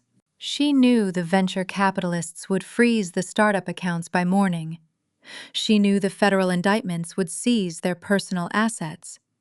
The luxury cars, the country club memberships, and the sprawling Delta estate were already gone. She was abandoning the sinking ship before the authorities could drag her down into the wreckage. We stared at each other across the concrete driveway. No words were exchanged. There was absolutely nothing left to say. Her silence spoke volumes, confirming every shallow, opportunistic trait she possessed. She hoisted her heavy suitcase into the trunk of the town car, slammed it shut, and climbed into the back seat without looking back. The car sped away, merging into the dark city traffic. The parasite was officially detaching itself to find a new host. 6 weeks passed. I sat in my private office, overlooking the Boston skyline. The first snow of the season was falling lightly against the thick glass window panes, covering the bustling city streets in a clean, white blanket. It was a stark contrast to the oppressive, humid heat of the southern delta. The temperature in my office was perfectly regulated. My desk was organized and clear. I took a slow sip of my black coffee, relishing the bitter, roasted flavor. I reached forward and picked up a folded newspaper that one of my colleagues had left on my desk. It was a copy of a prominent business journal. Right there on the third page was a small but damning article. Local tech medical startup investigated for massive federal fraud. I read the printed words tracing the spectacular collapse of the Torres family empire. The fallout had been swift and utterly merciless. Derek was currently sitting in a federal holding facility, awaiting trial. The investigators had found the fake clinical files and the stolen data trail leading directly back to my published thesis. His bail was denied due to the sheer financial magnitude of the Ponzi scheme. My parents, Hector and Gloria, were completely bankrupted. They had foolishly tied their entire retirement portfolio and their social standing to Derek's fraudulent venture. When the investors pulled their capital and the authorities seized the assets, my parents were left with absolutely nothing. The sprawling, custom-built estate where they had treated me like a servant was gone. A heavy wooden foreclosure sign had been hammered violently into their meticulously manicured front lawn. The bank had repossessed the luxury vehicles. My smartphone vibrated against the polished mahogany desk. The screen lit up, displaying an unsaved number with a Little Rock area code. I watched the phone buzz, inching slowly across the smooth wood. I did not reach for it. I let the screen go dark and waited for the voicemail notification to appear. I pressed a button on my desk phone, routing the audio through the speaker. A click echoed in my quiet office, followed by the sound of ragged, desperate breathing. "Paula, please pick up the phone." It was Gloria. Her voice was completely stripped of that sweet, weaponized Southern hospitality.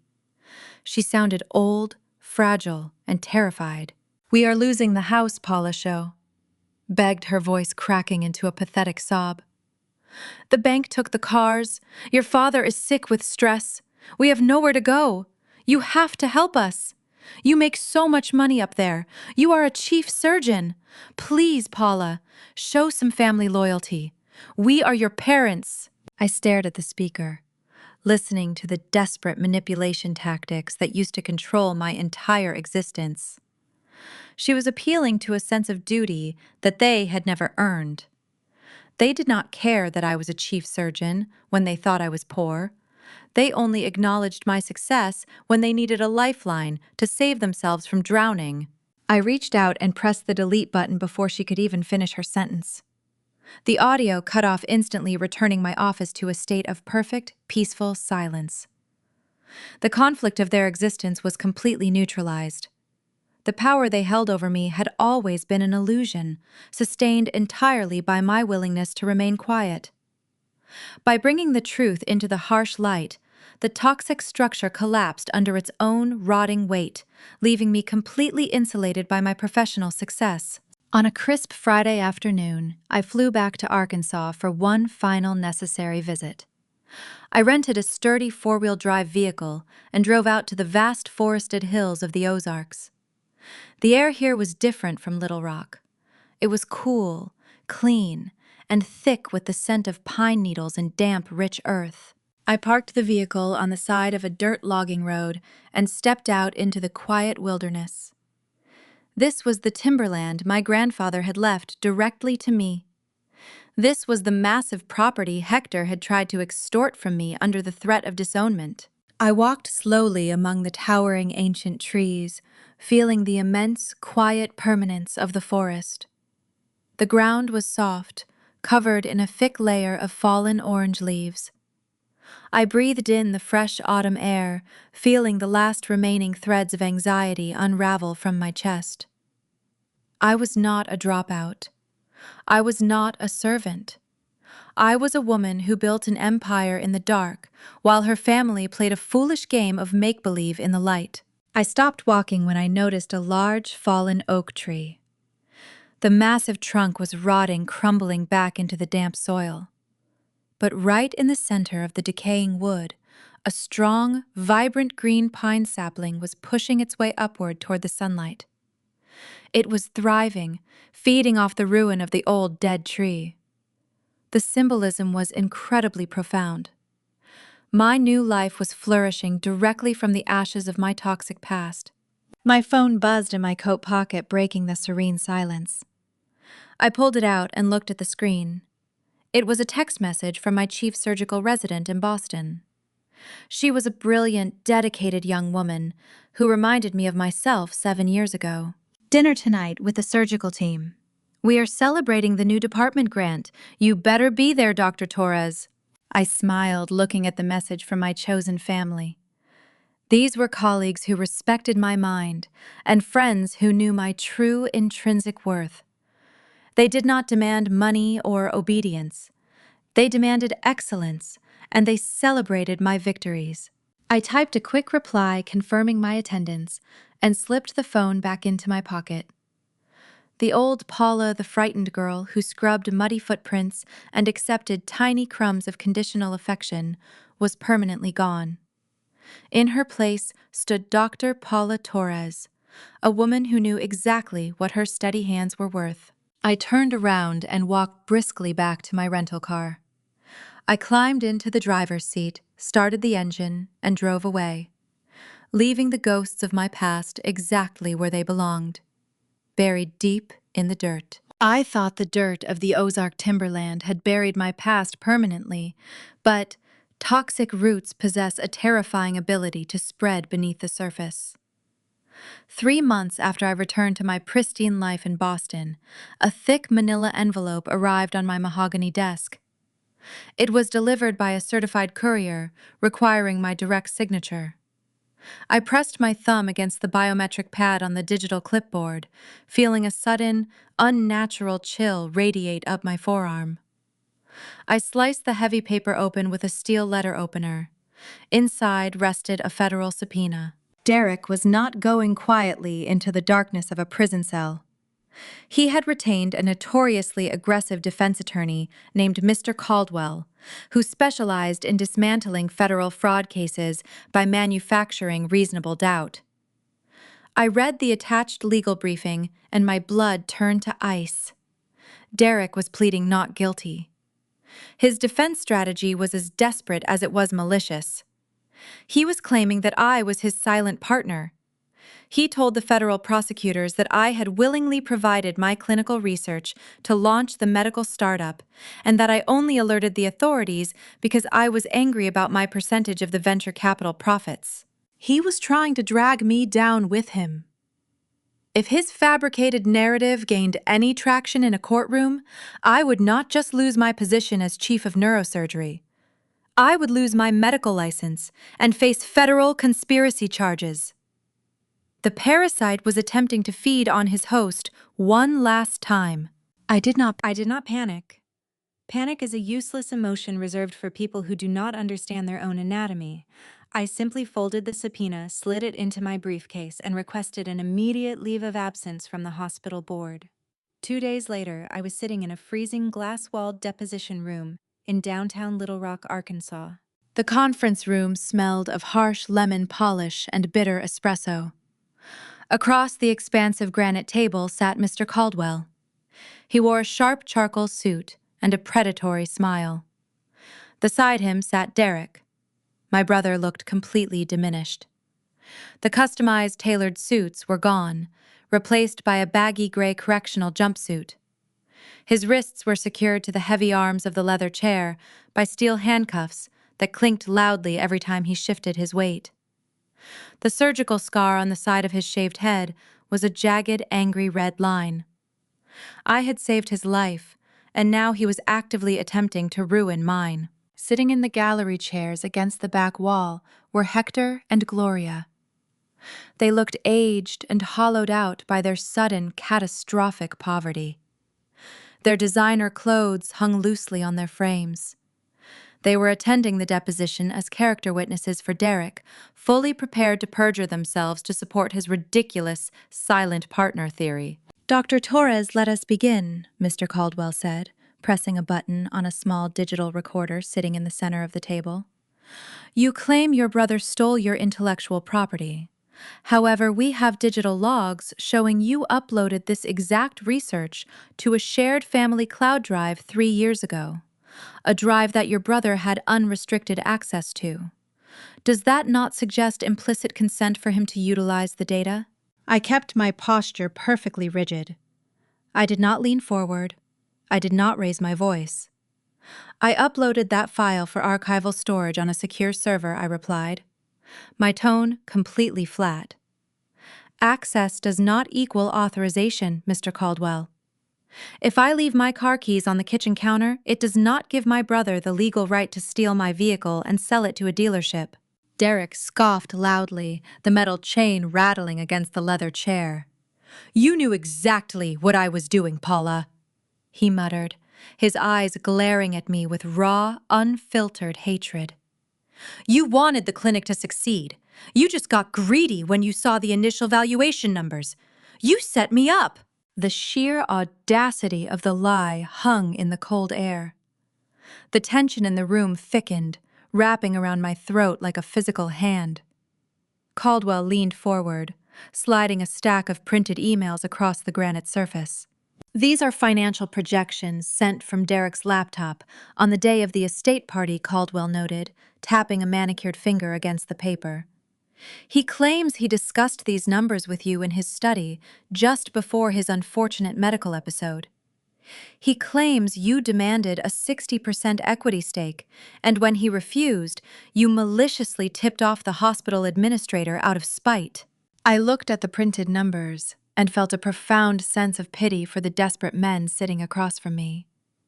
They were building a fortress out of wet sand. Before I could dismantle his argument, the federal mediator called for a brief 15-minute recess to review the newly submitted exhibits. Caldwell and Derek huddled together, whispering furiously. I stood up, smoothing my tailored skirt, and walked out of the glass room to use the restroom. As I washed my hands in the marble sink, the bathroom door swung open. Gloria stepped inside. The heavy door clicked shut, plunging the room into a heavy, suffocating silence. She locked the deadbolt. "Paula, you have to stop this," Gloria whispered, her voice trembling with a toxic mixture of fear and manipulation. "You have already taken everything from us. Our home is gone. Our friends pretend we do not exist. If you testify against him, he will spend 20 years in a maximum security facility. He will not survive that." I dried my hands meticulously on a paper towel, throwing it into the brass trash can. "Derek made his choices, Gloria," I stated, keeping my eyes locked on her reflection in the mirror. "He committed federal fraud. I am not responsible for the consequences of his actions." Gloria stepped closer, her face twisting into an ugly mask of sheer desperation. "If you do not corroborate his story today, I swear to you, I will go to the press," she threatened, her voice dropping to a harsh hiss. "I will tell every medical journal in the country that you abandoned your family. I will ruin your pristine reputation. I will tell them you are a cold, heartless monster who watched her own brother bleed." I turned around to face the woman who had birthed me. "You are threatening to blackmail a federal witness during an active recess I observed maintaining total clinical detachment. That is a felony, Gloria. I suggest you unlock that door and walk away before I have the marshals arrest you right here in the hallway." She recoiled as if I had physically struck her. The realization that I was entirely immune to her emotional terrorism finally shattered her remaining delusions. She fumbled with the deadbolt and practically ran out of the restroom. I returned to the conference room, taking my seat across from Caldwell and my brother. The federal mediator nodded, signaling that we were back on the official record. "Mr. Caldwell," I said before the defense attorney could utter a single syllable, "you are attempting to build a narrative that I willingly shared my proprietary research with Derek. You are relying on the assumption that the data he presented to the venture capitalists was the genuine file." Caldwell frowned, his thick eyebrows knitting together in confusion. "We have the data, Dr. Torres. It was recovered directly from his personal flash drive." I reached into my leather briefcase and pulled out a single sealed manila folder. I slid it across the smooth granite table until it rested directly in front of the federal prosecutor sitting at the end of the table. "That is a certified cybersecurity forensics report," I announced, my voice echoing with terrifying absolute authority. When I accessed Derek's laptop in the study on the day of his collapse, I did not just look at his files. I knew he was actively stealing my work. So I planted a highly specialized dummy file on the desktop. It contained a digital watermark and an active keystroke logger. Derek physically flinched, his shoulders jerking backward against the heavy leather chair. The file Derek downloaded onto his silver flash drive was not my actual clinical research. I continued, locking my eyes onto my brother's terrified face. It was a fabricated document, embedded with a tracking protocol. The moment he inserted that drive into his computer to present the data to his investors, the tracker activated. That report proves the exact timestamp, IP address, and geographic location of the theft. It completely eradicates any claim of a partnership. He stole a digital landmine, and he detonated it himself. Caldwell turned the color of old parchment. He reached out with a trembling hand, opening the folder to read the undeniable technical proof of his client's guilt. The defense strategy did not just crumble. It was vaporized instantly. Derek began to hyperventilate. His chest heaved against the gray fabric of his jumpsuit. He looked frantically at his attorney, begging for a loophole that simply did not exist. Caldwell slowly closed the folder, pushed his chair back, and looked at the federal prosecutor. "We need to discuss a plea arrangement immediately," Caldwell whispered, entirely defeated. I stood up from the table, picking up my briefcase. I looked at the gallery where Hector and Gloria sat paralyzed by the spectacular, absolute destruction of their final, desperate lie. They had tried to drag me down into their abyss one last time, and they had failed completely. I walked out of the conference room and stepped into the elevator. The doors slid shut, cutting off the sound of my mother's sudden, hysterical sobbing. I exited the building, walking out into the bright, warm Arkansas sunlight. I inhaled the fresh air, feeling a profound, permanent weight lift from my shoulders. The surgery was finally over. The malignant tumor of my family had been entirely successfully excised, and my prognosis was flawless. I thought the federal deposition had finally closed the toxic chapter of my family history. I returned to my surgical rotation in Boston, believing the nightmare was permanently locked away behind the heavy steel doors of a federal penitentiary.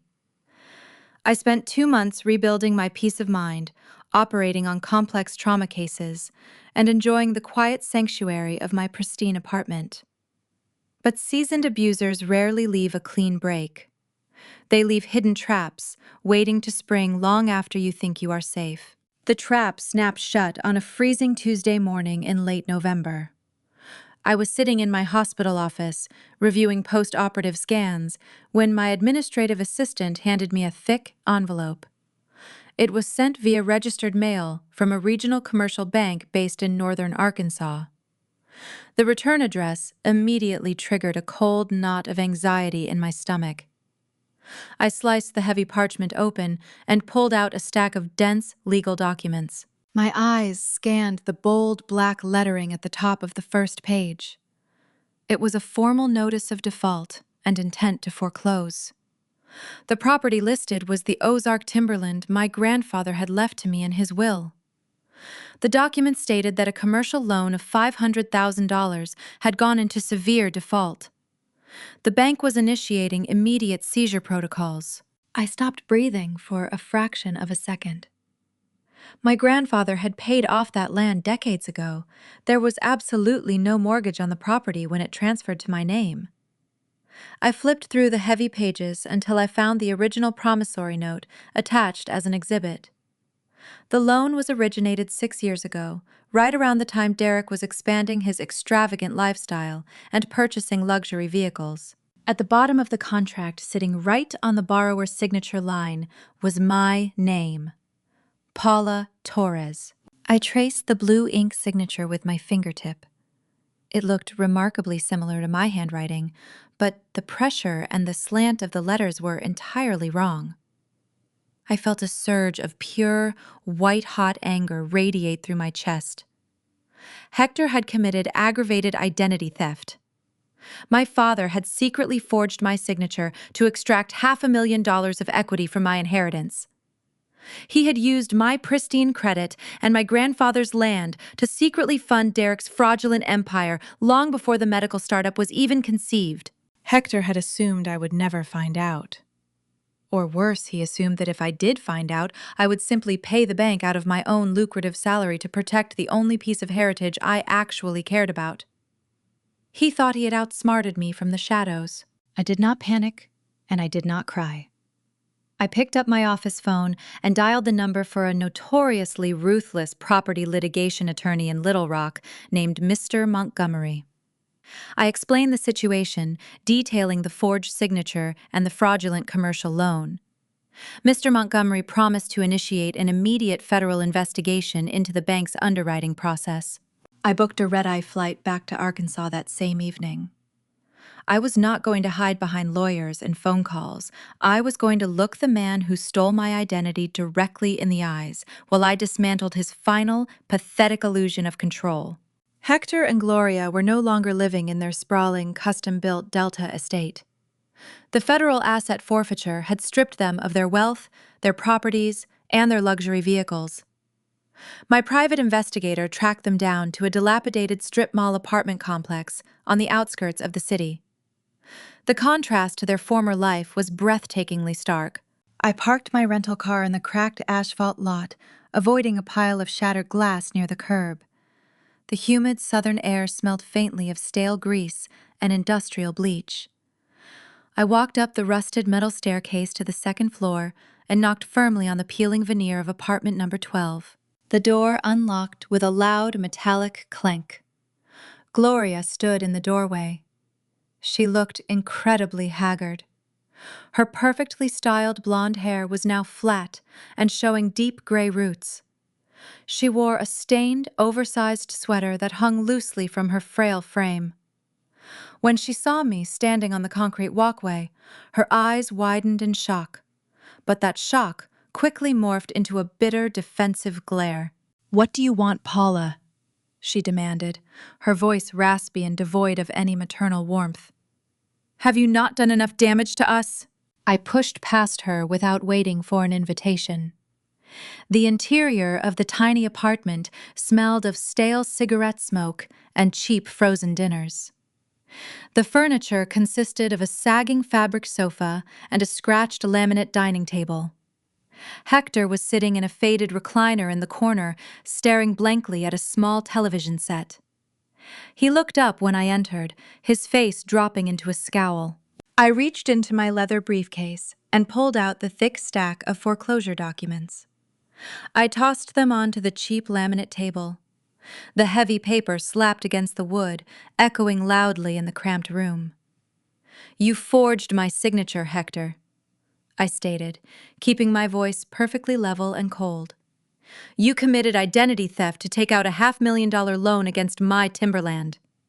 You used my name to fund Derek's lifestyle, and now the bank is threatening to seize the property." Hector did not look ashamed. He did not cower or beg for forgiveness. Instead, a disgusting, arrogant smirk spread slowly across his aged face. He reached out and muted the television, leaning back in his stained recliner as if he were still sitting in his luxurious mahogany study. "You are a very wealthy chief, Surgeon Paula," he sneered, crossing his arms over his chest. $500,000 is pocket change for you. If you want to keep those precious trees your grandfather left you, then you better write a check to the bank. Otherwise, they're going to auction it off next month. Gloria walked over to stand behind Hector, a chair crossing her arms in solidarity. "You owe us that much, Paula," she added, her voice dripping with venom. "You ruined your brother's life. You put him in a federal prison. Paying off this small loan is the absolute least you can do to repay us for raising you." I looked at the two of them, marveling at their sheer, unadulterated delusion. They truly believed they had backed me into a corner. They thought they had finally discovered a pressure point that would force me to submit to their financial extortion. I did not yell. I did not express outrage. I simply pulled my smartphone from my pocket and sent a single text message to my attorney, who was waiting in a parked car across the street. "I am not paying your debts, Hector," I said, staring directly into his arrogant eyes. "And I am not losing my grandfather's land. You seem to misunderstand how federal banking laws work." A heavy knock rattled the apartment door. Gloria jumped, clearly startled by the sudden noise. I walked over and opened the door myself. Mr. Montgomery stepped into the cramped apartment, followed closely by two uniformed police officers and a stern-looking detective clutching a silver badge. Hector lost his arrogant smirk instantly. He gripped the armrests of his recliner, his knuckles turning white. "What is the meaning of this?" he demanded, his voice trembling slightly. My attorney stepped forward, placing a new, pristine folder onto the laminate table, right next to the bank documents. "Mr. Torres," he began, his voice echoing with absolute legal authority. "We have already presented the forensic handwriting analysis to the regional bank and the federal prosecutor handling your son's criminal case. The bank has officially classified the loan as an act of massive criminal fraud. They are no longer foreclosing on the property. They are pressing federal wire fraud and aggravated identity theft charges against you." Gloria let out a high-pitched gasp, pressing both hands over her mouth. Hector turned the color of wet ash. He tried to stand up, but his legs refused to support his weight. But the trap had a second mechanism, and I was ready to spring it. Furthermore, Mr. Montgomery continued opening the pristine folder. During our investigation into the original deed transfer, we uncovered a sealed codicil attached to your late father's will, a document that you deliberately hid from the probate court during the execution of his estate. Hector began to hyperventilate. His chest heaved erratically. He knew exactly what the lawyer was talking about. The Ozark timberland does not just hold trees, I explained, stepping closer to the recliner until I cast a long shadow over my father. Grandfather put the mineral and water rights into a blind trust attached to the deed. The land sits directly over a massive, pristine underground aquifer that a major beverage corporation recently valued at over $12 million. You knew about the valuation, Hector. That is why you used the land as collateral. You were planning to steal the property from me eventually and sell the rights yourself. Gloria began to weep loudly, sinking onto the sagging fabric sofa. She realized the staggering magnitude of the wealth they had actively thrown away out of pure spite and greed. But grandfather knew you were a greedy, untrustworthy man, I continued, my voice dropping to a harsh whisper. He included a strict penalty clause in the blind trust. If any heir is convicted of attempting to defraud another heir out of their inheritance, they automatically and permanently forfeit their own remaining trust stipends. Hector let out a pathetic whimpering sound. He had a secret offshore retirement account funded entirely by my grandfather's original estate. It was his final hidden safety net, keeping them from total, absolute destitution. Because of your impending felony fraud conviction, Mr. Montgomery concluded, shutting the folder, that offshore account has been legally seized by the estate executor. The funds are currently being transferred directly to Dr. Torres. You have absolutely nothing left. The detective stepped forward, unhooking a pair of heavy steel handcuffs from his belt. Hector Torres, you are under arrest for aggravated identity theft and federal wire fraud, the detective stated firmly, pulling Hector's arms behind his back. My father did not fight them. He was completely broken, utterly dismantled by his own malicious hubris. The officers marched him out of the apartment, leaving Gloria sitting alone on the cheap sofa, sobbing hysterically into her stained sweater. She did not look at me. She did not ask for mercy. She knew she was entirely invisible to me now. I walked out of the apartment without a backward glance. I stepped into the bright Arkansas sunlight, breathing in the warm, humid air. 2 years later, I stood on the sprawling acreage of the Ozark timberland. The sound of heavy construction equipment echoed through the dense pine trees. I was wearing a hard hat and my favorite scuffed surgical clogs. We were breaking ground on a state-of-the-art neurological rehabilitation centers designed specifically for uninsured trauma patients. The facility was funded entirely by the sale of the underground water rights and the seized assets from Hectora hidden accounts. I watched the steel beams rise against the bright blue sky. My chosen family of brilliant surgeons and dedicated nurses stood beside me, reviewing the architectural blueprints. I had taken the very dirt my family tried to bury me in and used it to build a fortress of healing and absolute independence. The cycle of abuse was permanently broken, and my legacy was finally secure. The sound of heavy machinery was supposed to be the soundtrack of my ultimate victory. I stood on the dusty red clay of my Ozark timberland, watching a massive yellow excavator carve out the foundation for my new neurological rehabilitation center. The morning air tasted like diesel exhaust and damp pine needles. After everything I had survived, this noise was a beautiful symphony. I was building a sanctuary for trauma patients, using the exact wealth my father had tried to steal from me. But peace is a highly fragile construct when you are dealing with people who refuse to accept defeat. The symphony of construction was violently interrupted by the synchronized screech of high-performance brakes. A convoy of 3 polished black SUVs tore down the unpaved logging road, kicking up a massive cloud of suffocating yellow dust. They swerved to a harsh halt, directly blocking the path of my cement trucks. The heavy engines idled aggressively. I did not move. I folded my arms across my high-visibility vest and waited. The door of the lead vehicle opened. A man stepped out onto the dirt, wearing a bespoke navy suit that had absolutely no business being on a construction site. He was tall, with sharp, predatory features and silver hair slicked back with expensive product. I recognized him immediately from the financial dossiers my attorney had compiled during my brother's fraud trial. His name was Preston Sinclair. He was the billionaire tech venture capitalist who had provided the primary seed money for Derek's fabricated startup. He was ruthless, notoriously vindictive, and heavily accustomed to destroying anyone who cost him a single cent. He walked toward me, stepping carefully to avoid the mud. He did not extend his hand. Instead, he snapped his fingers. A massive bodyguard stepped out of the second vehicle, holding a thick stack of legal documents, bound with a heavy rubber band. Dr. Paula Torres Sinclair stated, his voice carrying a smooth, dangerous cadence. "It is a profound tragedy what happened to your brother, but his incarceration left a $20 million hole in my investment portfolio.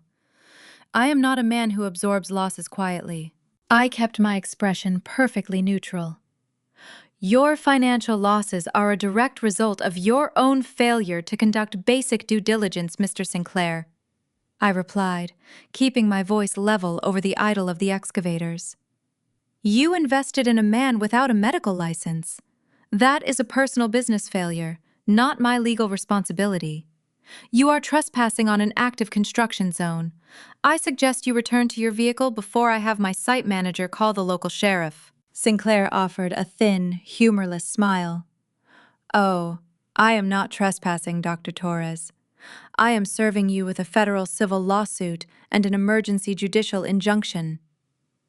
The bodyguard stepped forward and shoved the heavy stack of documents directly into my chest. I caught the papers out of pure reflex, holding them tightly against my safety vest. Sinclair adjusted his silk tie.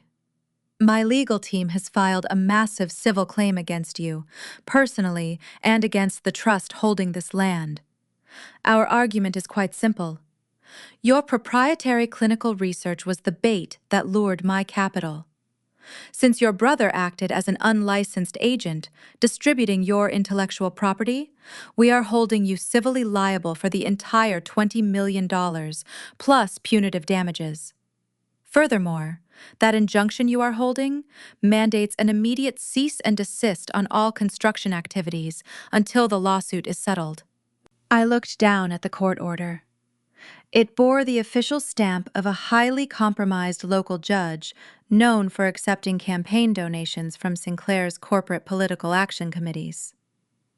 The document was legally binding and immediately effective. Right on cue, the site manager walked over, his face pale beneath his hard hat. "Dr. Torres, we just got a call from the county zoning office," he said nervously, pointing toward his mobile phone.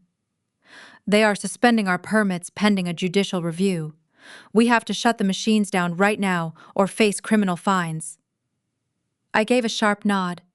"Kill the engines," I ordered. "Send the crews home for the day with full pay. We are pausing operations." The site manager hurried away, shouting orders to the foreman. Slowly, the roaring symphony of the excavators ground to a halt, leaving a heavy, oppressive silence hanging over the dusty clearing. Sinclair looked around the silent construction site, soaking in his manufactured victory.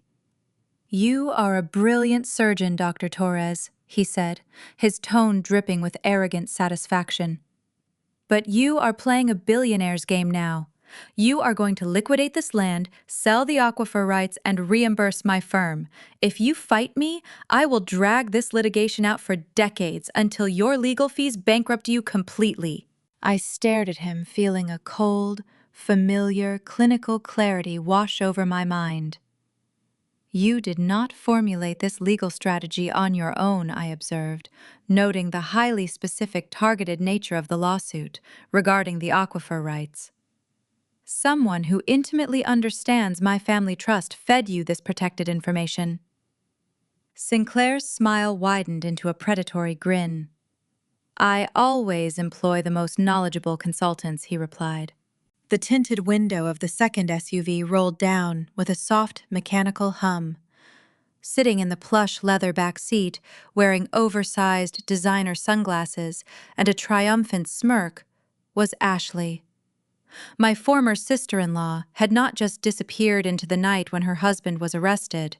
She had strategically attached herself to the apex predator of this entire financial disaster.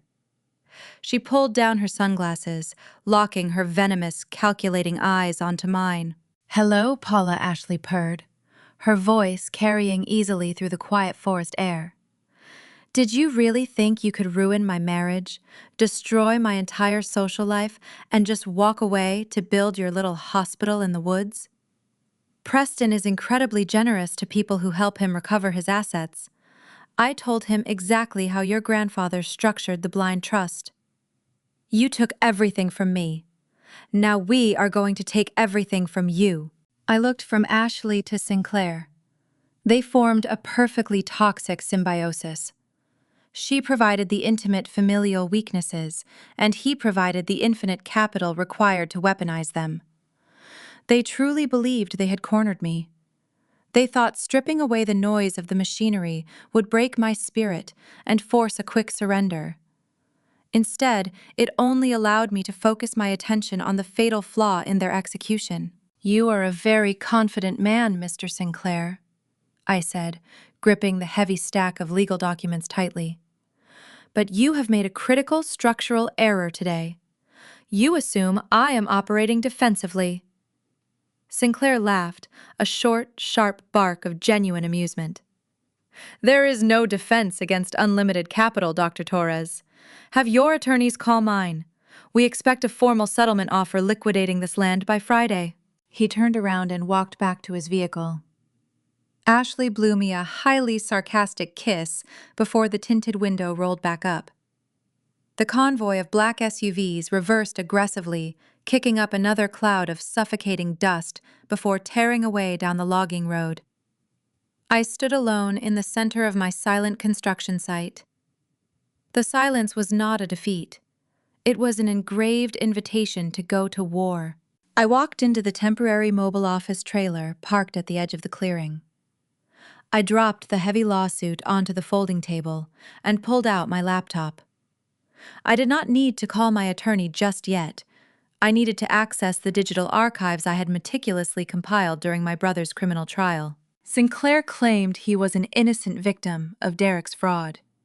He claimed he was completely blinded by the stolen clinical research.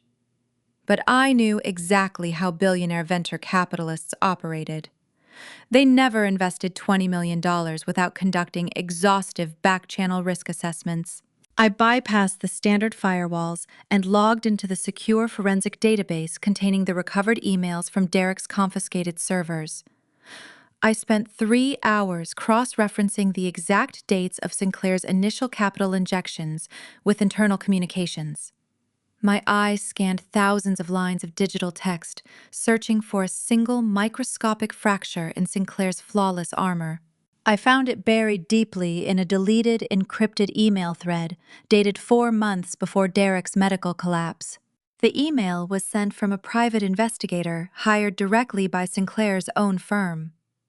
The investigator explicitly warned Sinclair that Derek Torres did not possess a valid medical license and that the startup was highly irregular.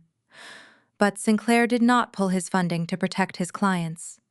Instead, he replied to the investigator with a direct written order to bury the report. Sinclair planned to pump the valuation of the fake clinic using his media contacts, sell his equity to secondary investors at a massive profit, and exit the company before the fraud was ever exposed. Sinclair was not a victim. He was an active co-conspirator engaged in a massive pump-and-dump securities fraud scheme. Derek's sudden brain hemorrhage had simply ruined his timeline, trapping his capital before he could execute the dump phase. I felt a cold, sharp smile touch the corners of my mouth. Sinclair had just handed me a civil lawsuit claiming he was an innocent, defrauded party. By filing that lawsuit, he had officially entered those false claims into the public judicial record under the penalty of perjury. I picked up my mobile phone and dialed Mr. Montgomery. The ruthless property attorney answered on the very first ring. "We have a massive problem," Montgomery stated, his voice tight with genuine professional concern. "The local judge just formalized the injunction. We are completely locked out of the site. Sinclair has infinite resources, Paula. We might have to negotiate a partial settlement to save the hospital building." "We are not negotiating," I replied, my voice echoing with absolute freezing authority in the empty trailer. "I am emailing you a decrypted communication log right now. Preston Sinclair knew Derek was a total fraud. He actively engaged in a criminal conspiracy to defraud secondary market investors, and he just perjured himself by filing this civil suit."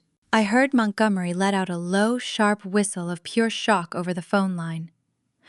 "This is a smoking gun, Paula. If we hand this specific email to the Securities and Exchange Commission, Sinclair will face severe federal racketeering charges. He will lose everything." "We will hand it to the federal authorities eventually," I said, typing rapidly on my laptop keyboard to attach the encrypted file. "But first, we are going to use it to completely eradicate the parasite he brought with him to my property. Draft a formal response to his legal team immediately. Tell them I am ready to negotiate a complete, total surrender of the aquifer rights." What Montgomery shouted, clearly alarmed by my sudden shift in strategy. "You cannot surrender that land, Paula. It is the foundation of your entire project." "I am not surrendering anything," I explained, closing my laptop with a satisfying snap. "Tell Sinclair I will only sign the settlement papers in person tomorrow afternoon. Tell him he must bring Ashley to finalize her consulting fee on the record. They want to play a dangerous game of extortion and blackmail. I am going to show them exactly what happens when you attempt to corner a surgeon who knows exactly where to make the deepest cut." The conference room at Mr. Montgomery's law firm was encased entirely in floor-to-ceiling soundproof glass. It sat on the 35th floor of the tallest commercial skyscraper in downtown Little Rock, offering a sweeping, unobstructed view of the winding Arkansas River and the distant hazy Ozark Mountains. The room was designed specifically to intimidate opposing counsel. The air conditioning was set to a freezing 60 degrees. The massive conference table was carved from a single slab of black marble that felt like a block of solid ice against my forearms. I sat at the far end wearing a tailored charcoal suit, my posture perfectly straight, my hands folded, resting on top of a single slim manila folder. I was waiting for the final act of a toxic play to begin. The heavy glass doors swung open precisely at 2 o'clock in the afternoon. Preston Sinclair strolled into the room, projecting the supreme, aggressive confidence of an apex predator who believed he was walking into a slaughterhouse to claim a defenseless prize. He wore a custom-tailored gray suit, his silver hair perfectly styled, displaying the effortless arrogance of a billionaire accustomed to total obedience. Flanking him were 3 high-priced corporate attorneys carrying thick leather briefcases and exuding a practiced, predatory menace. Trailing slightly behind Sinclair was Ashley. My former sister-in-law had spent her entire adult life perfecting the art of parasitic survival. When she realized my brother Derek was heading to a federal penitentiary, she did not waste a single tear mourning her shattered marriage. She simply detached her feeding tube from the disgraced Torres family and plunged it directly into the billionaire who had funded the fraud. She walked into the conference room wearing a triumphant, blinding smile and a diamond necklace that likely cost more than my first year of medical school tuition. She truly believed she had finally orchestrated my permanent destruction. Sinclair took the seat directly across from me. He did not bother with formal pleasantries or respectful introductions. He snapped his fingers, gesturing to his lead attorney, who immediately unclasped a briefcase and pulled out a massive stack of legal documents. Sinclair slid the heavy paper across the smooth black marble toward me. "I must admit, Dr. Torres, I am slightly disappointed," Sinclair said, leaning back in his plush leather chair and steepling his fingers. I expected a woman of your formidable surgical reputation to put up a much longer fight. But capitulation is the most logical choice when you are facing absolute financial annihilation. The settlement agreement is completely straightforward. You are transferring the deed to the Ozark timberland, including all subterranean mineral and aquifer rights, directly into my holding company. In exchange, my legal team will drop the $20 million civil lawsuit against you and lift the injunction on your construction site. I looked down at the thick document. I did not reach for a pen. I shifted my clinical gaze toward Ashley, who was practically vibrating with malicious excitement in her expensive leather chair. "And what exactly is your role in this transaction, Ashley?" I asked, keeping my voice perfectly level and devoid of any emotional fluctuation. "You are not a plaintiff in this civil suit. Why are you sitting at this table?" Ashley let out a short, arrogant laugh, tossing her perfectly styled hair over her shoulder. "Preston believes in rewarding intense loyalty." "Paula," she sneered, her eyes flashing with venomous triumph. "I provided his legal team with the intimate details regarding your grandfather's blind trust. I told them exactly how to seize your precious water rights. Section 4 of that settlement agreement guarantees a $2 million consulting fee paid directly to my private offshore account upon the transfer of your deed. I wanted it formally entered into the public record so you would always know exactly who defeated you." I nodded slowly, absorbing her profound stupidity. She had just confessed to corporate extortion on a recorded legal proceeding. She was utterly blinded by her own greed, perfectly fulfilling her biological imperative as a parasite. "I see," I replied, my tone completely flat. "You wanted your complicity thoroughly documented. That is incredibly convenient for my purposes." I reached forward and opened the single, slim manila folder resting in front of me. I extracted a small stack of printed papers and slid them back across the freezing marble table towards Sinclair and his lead attorney. "I am not signing your settlement agreement, Mr. Sinclair," I stated, my voice dropping to a freezing clinical register that commanded the entire room. "I am not transferring my land, and I am certainly not paying a consulting fee to a woman who is about to be indicted for federal extortion. I invited you here today to offer you a completely different arrangement." Sinclair's lead attorney picked up the papers with a condescending sigh. His eyes scanned the first page. I watched him closely, noting his physiological response. Within 5 seconds, his pupils dilated massively. His breathing hitched, causing his chest to freeze. The arrogant smirk vanished from his face, replaced by a mask of sheer, unadulterated terror. He quickly flipped to the second page, his hands beginning to tremble visibly against the table. "What is this?" Sinclair demanded, severely annoyed by his lawyer's sudden, inexplicable panic. He snatched the papers from the attorney's hands, his silver hair falling slightly out of place. "That is a decrypted communication log, recovered directly from my brother's confiscated servers," I explained, watching the exact moment Sinclair's invincible billionaire armor shattered into microscopic fragments. "It contains an email thread between you and your private investigator, dated 4 months prior to my brother's medical collapse. The investigator explicitly warned you that Derek possessed no medical license and that the clinical research was highly irregular. You replied with a direct written order to bury the report." Sinclair turned the color of wet cement. The air in the freezing conference room suddenly felt incredibly heavy, pressing down on his chest. A thin sheen of sweat formed on his forehead. "You knew Derek was a complete fraud, Mr. Sinclair," I continued, my voice echoing with terrifying, absolute authority. "You intentionally suppressed that critical information because you plan to execute a massive pump-and-dump security scheme. You conspired to defraud secondary market investors, and yesterday, you filed a civil lawsuit claiming you were an innocent, defrauded party.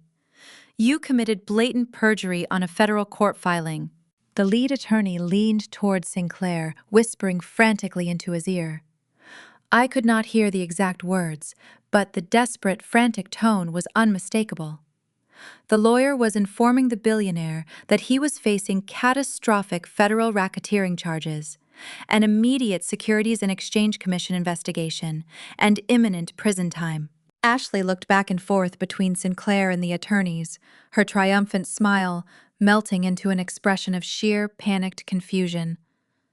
Preston, what is she talking about? Ashley demanded, her voice rising an octave, echoing loudly off the soundproof glass.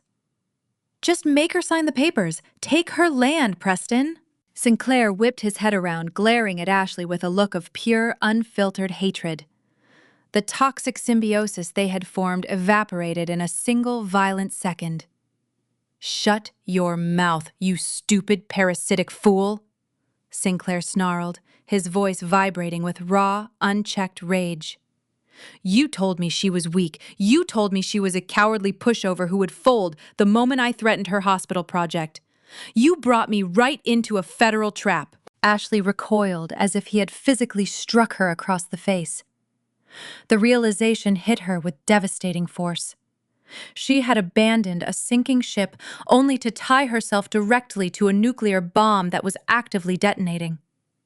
By forcing Sinclair to document her $2 million consulting fee in the settlement agreement, she had legally implicated herself in a massive criminal extortion conspiracy. She was going to a federal penitentiary right alongside him. I leaned forward, resting my forearms on the cold black marble dominating the physical space. Here is my counteroffer, Mr. Sinclair, I stated, cutting through their pathetic infighting like a surgical scalpel. You are going to withdraw your civil lawsuit and dissolve the judicial injunction against my construction site within the next 60 minutes. You are going to sign a legally binding non-disclosure agreement and a permanent restraining order, preventing you from ever approaching me, my property, or my medical facility again. If you fail to meet these demands, my attorney will hand this decrypted email thread directly to the federal prosecutor currently dismantling my brother's life. Sinclair stared at me, his chest heaving erratically. He was a billionaire apex predator who had just been expertly dissected by a surgeon he chronically underestimated. He knew he possessed absolutely no leverage. He snatched a heavy gold fountain pen from his inside jacket pocket. His hand shook with barely contained fury as he scrawled his signature across the withdrawal documents Mr. Montgomery placed in front of him. He tossed the pen onto the table, a loud metallic clatter echoing in the quiet room. You have won this round, Dr. Torres, Sinclair hissed, standing up and buttoning his suit jacket. His eyes burned with a dangerous, malicious fire, a promise of unrelenting vengeance. But I have spent my entire life destroying people who humiliate me. I own a massive media conglomerate. I own national medical journals. I will spend millions of dollars launching a scorched earth smear campaign against you. I will publish fake malpractice claims until your medical board revokes your surgical license and destroys your reputation. You will never operate on another patient again. He turned on his heel and stormed out of the conference room, leaving his terrified lawyers and a sobbing Ashley behind. He had surrendered the lawsuit, but he had just declared total psychological and professional warfare. I sat quietly in the freezing room, watching the heavy glass doors swing shut. The immediate threat to my hospital was eradicated, but a severely wounded billionaire was now plotting to entirely destroy my pristine medical career. I returned to Boston under a dark, heavy cloud of impending warfare. Preston Sinclair was a billionaire apex predator, and men of his incredibly vindictive nature never made idle threats. Within 48 hours of my departure from that freezing Arkansas conference room, the digital assault commenced. A massive, highly coordinated smear campaign erupted across prominent medical blogs, corporate financial news outlets, and social media platforms owned entirely by his vast media conglomerate. The published articles did not attack my personal character directly, because that would be too obvious. They were far more insidious and calculated. They questioned my clinical judgment. They highlighted incredibly complex surgeries where the patients had pre-existing terminal conditions, twisting the tragic outcomes to suggest gross medical negligence. They utilized fabricated quotes from anonymous hospital staff members, claiming I was reckless and authoritarian in the operating theater. Sinclair was engineering a synthetic controversy deliberately designed to poison my pristine professional reputation. I spent an entire grueling decade building that surgical reputation. I sacrificed my youth and my personal life sleeping in freezing on-call rooms, surviving on stale cafeteria coffee, and sheer, unrelenting willpower. I had meticulously stitched together shattered spinal cords and evacuated lethal brain hemorrhages while my parents actively ignored my existence to celebrate my brother's fraudulent milestones. My medical license was not simply a piece of paper framed on a wall. It was my entire identity. It was the impenetrable titanium armor I had forged to protect myself from my family's chronic emotional degradation. Sinclair knew exactly where to strike to inflict the maximum amount of psychological damage. He was attempting to strip away my armor and leave me completely exposed to the public eye. The escalating public relations nightmare terrified the conservative, risk-averse administration at my Boston hospital. On a rainy Tuesday morning, I was formally summoned to the executive boardroom on the top floor of the clinical pavilion. The board of directors sat around a massive, polished walnut table, looking incredibly uncomfortable. The chief of medicine, Dr. Wallace, sat near the window, avoiding my gaze entirely. The board chairman, a stern, deeply corporate man named Mr. Kensington, slid a thick stack of printed, defamatory articles across the smooth wood toward me. The glossy paper hissed against the table, breaking the suffocating silence of the room. Kensington folded his hands, looking at me with a mixture of pity and administrative dread. "Dr. Torres, we are fully aware of your exceptional surgical record," he began, his voice tight with corporate anxiety. "However, our major donors and our hospital insurance underwriters are expressing severe concerns regarding this sudden influx of catastrophic negative publicity. The board cannot ignore accusations of medical malpractice, regardless of their dubious origins. We have a fiduciary duty to protect the institution." I sat perfectly straight in my leather chair, refusing to break eye contact with the chairman. "I am the chief of neurosurgery," I stated, my voice resonating with cold, absolute authority. "I have maintained a flawless clinical record for 7 consecutive years. My surgical mortality rate is statistically far below the national average for high-risk cranial procedures. You are looking at a coordinated, retaliatory strike executed by a venture capitalist who is currently under federal investigation for securities fraud. You are allowing a malicious billionaire to dictate hospital policy through synthetic defamation. I demand that this institution stand behind its surgeons." Kensington sighed heavily, rubbing his temples. "We cannot afford the liability of an active public scandal, Dr. Torres. The board is placing you on immediate administrative suspension, pending a comprehensive internal review of your entire surgical history. You are ordered to surrender your security badge. Your clinical privileges are officially revoked, effective immediately." The sheer injustice of the decision burned through my veins like liquid nitrogen, but I maintained my absolute clinical detachment. I did not raise my voice. I did not beg for them to reconsider. I reached up and unclipped the plastic identification badge from the lapel of my white coat. I placed it gently onto the walnut table. The small plastic rectangle represented my entire life, and they were taking it away because they were terrified of bad press.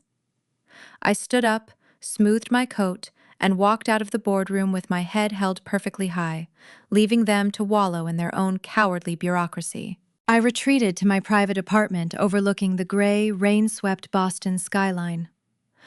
The isolation felt painfully familiar, echoing the lonely days of my childhood. But this time, I was not a helpless victim. I channeled my cold fury into calculated, strategic action. I opened my laptop and initiated a secure video conference with Mr. Montgomery in Arkansas. I instructed the ruthless attorney to hire elite cybersecurity forensic experts. We were going to trace the dark money funding the smear campaign directly back to Sinclair's holding companies. We were preparing to launch a defamation lawsuit so massive it would crack his media empire in half. 3 days into my administrative suspension, a massive, catastrophic winter storm slammed into the eastern seaboard. Freezing rain and heavy snowfall paralyzed the city, burying the streets in impenetrable ice and causing massive gridlock across all major interstates. I was sitting at my kitchen island, reviewing forensic data logs, when my mobile phone began ringing frantically. The caller identification displayed the emergency dispatch line for my hospital trauma ward. I answered the call out of pure, deeply ingrained reflex. The voice on the other end belonged to Dr. Mercer, my brilliant chief surgical resident. She sounded completely panicked, her breath coming in short, terrified gasps. "Dr. Torres, we have a catastrophic situation," Mercer shouted over the chaotic background noise of the emergency room. "A massive multi-vehicle pileup just occurred on the icy interstate outside the city limits. A high-profile VIP patient was pulled from a crushed limousine and medevaced directly to our trauma bay. The patient is suffering from a severe depressed skull fracture and a massive expanding subdural hematoma. Prepare for an emergency craniotomy," I instructed, immediately my mind instantly shifting into surgical mode. "Who is the attending neurosurgeon on call today?" "That is the problem," Dr. Mercer cried out, her voice cracking with desperation. "The on-call surgeon is trapped in his vehicle on the bridge. The winter storm gridlock is completely impenetrable. The police cannot even get a cruiser through the traffic to escort him. We have absolutely no attending neurosurgeons in the building, and the patient is herniating rapidly. He will be brain dead in less than 20 minutes. You are the only person who lives close enough to walk here. You have to come in right now." I closed my laptop, the clinical reality clashing violently with my legal restrictions. "Mercer, the board suspended my clinical privileges," I replied, my chest tightening. "If I step into an operating room without authorization, I am committing a severe felony. I will permanently lose my medical license and face criminal prosecution. I cannot legally touch a patient." Dr. Mercer let out a ragged, desperate sob. "Dr. Torres, please," she begged, reading from the digital intake chart. "You do not understand. You have to save him." "The patient in the trauma bay is Preston Sinclair. The blood froze completely solid in my veins." The air in my apartment suddenly felt incredibly thin. Preston Sinclair, the billionaire apex predator who had just orchestrated the malicious destruction of my entire career, had traveled to Boston for a hostile corporate takeover. His luxurious limousine had lost control on the black ice and collided violently with a commercial snowplow. He had been rushed to the closest Level 1 trauma center, which happened to be my exact hospital. The ultimate, staggering irony of the universe had just materialized inside Trauma Bay 1. The man bleeding to death on the operating table. The man whose skull was crushed and rapidly filling with lethal pressure desperately needed the exact surgeon he had just successfully blacklisted. I was the only human being within a 50-mile radius possessing the highly specialized skills required to piece his shattered brain back together. But I was legally prohibited from saving him. The billionaire had used his infinite wealth to lock the only door to his own survival. I stood in my quiet kitchen, listening to the howling winter wind battering against my windows, holding a phone to my ear, as my sworn medical oath collided directly with the ultimate opportunity for perfect, absolute vengeance. The wind outside was howling a brutal symphony of ice and freezing rain, battering against the reinforced glass of my apartment windows. I shoved my feet into my heavy winter boots and grabbed my thick wool coat from the closet. I did not care about the blizzard. I did not care about the freezing temperatures or the impenetrable gridlock paralyzing the city. I stepped out of my building into the blinding white chaos, leaning my entire body weight against the gale. The streets of Boston were completely abandoned, buried under 2 feet of rapidly accumulating snow.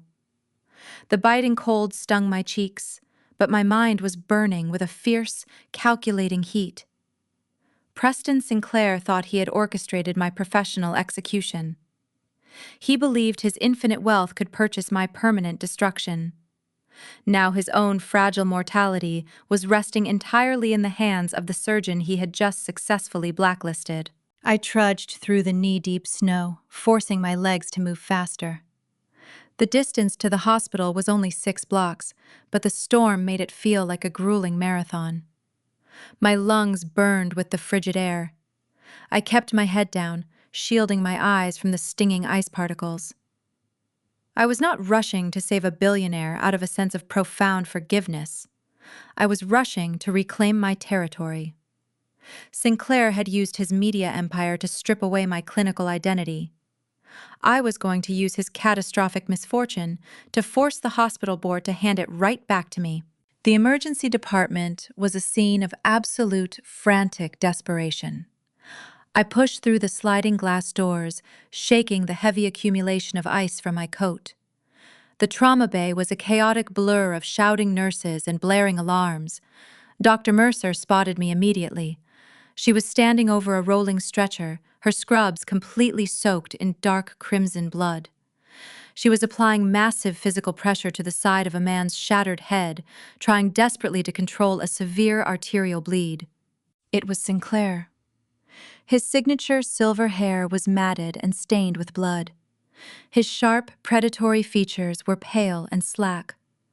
The billionaire apex predator who had terrorized my family and threatened my career was currently clinging to life by a rapidly fraying thread.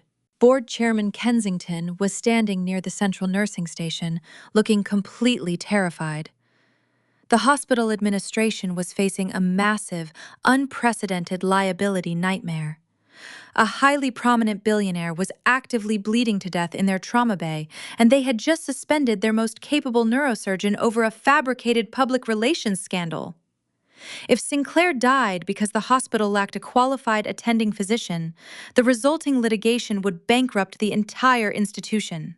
Kensington saw me walking toward the trauma bay, and his eyes widened with sheer, desperate relief. "Dr. Torres, thank God you are here!" Kensington shouted, rushing across the chaotic room to meet me. "The patient is suffering a massive subdural hematoma. You need to scrub in immediately and relieve Dr. Mercer." I stopped walking. I planted my boots firmly on the linoleum floor, stopping exactly 1 inch away from the thick red line that designated the sterile surgical perimeter. I crossed my arms over my chest and looked at the terrified chairman with absolute clinical detachment. "I am an unauthorized civilian, Mr. Kensington," I stated, my voice slicing clearly through the chaotic noise of the emergency room. "You formally revoked my clinical privileges 2 days ago. If I cross that red line and touch that patient, I am committing a severe felony. I will not risk my medical license or my freedom to perform an illegal surgical procedure." Kensington turned the color of wet ash. "Paula, please," he begged, his corporate arrogance entirely vaporized by the sheer magnitude of the crisis. "We do not have time for bureaucratic technicalities. He is herniating. You are the only person who can save him. I am giving you verbal authorization to operate." "Verbal authorization is absolutely worthless in a federal courtroom," I replied, keeping my posture perfectly rigid. "You allowed a malicious billionaire to dictate hospital policy through synthetic defamation, you coward, to a smear campaign and stripped me of my livelihood. I will not save your hospital from a massive liability lawsuit out of the goodness of my heart." The cardiac monitor connected to Sinclair began to alarm furiously, indicating a dangerous drop in his blood pressure. Mercer shouted that the patient was losing critical brainstem reflexes. The ticking clock was rapidly running out of time. "What do you want?" Kensington demanded, his voice cracking with pure panic. I want a digital reinstatement contract signed by you and time-stamped right now, I commanded, dictating my terms with freezing, absolute authority. I want complete restoration of my surgical privileges. I want full legal indemnity for this procedure, and I want a formal public press release issued by this hospital by tomorrow morning, completely exonerating my clinical record and condemning the media smear campaign as a baseless fabrication. You will publicly stand behind your chief of neurosurgery, or you can watch Preston Sinclair die on your watch. Kensington did not hesitate. The terrifying reality of the situation crushed any remaining resistance. He snatched a tablet computer from the charge nurse and rapidly logged into the hospital executive portal. His fingers trembled as he authorized the emergency reinstatement protocol, signing the digital document with a frantic swipe of his stylus. He turned the screen toward me, displaying the official timestamp and the legally binding administrative signature. "You are reinstated, Dr. Torres." Kensington breathed heavily, sweat pooling on his forehead. "Now please go save him." I uncrossed my arms and stepped over the red line. The fierce internal conflict regarding my medical oath was completely resolved. I was not compromising my integrity. I had weaponized the universe's ultimate irony to permanently secure my professional legacy. I rushed into the scrub room, quickly stripping off my winter clothes and donning a fresh set of surgical scrubs. I washed my hands with meticulous precision, feeling the familiar, comforting focus wash over my mind. I entered the operating room, holding my sterilized hands up in front of me. Sinclair lay on the table, his head secured in the rigid skull clamp. "Scalpel," I commanded, extending my hand. I spent the next 5 grueling hours repairing the shattered skull of the man who had tried to destroy me. I utilized the exact proprietary surgical protocols he had attempted to steal from my brother.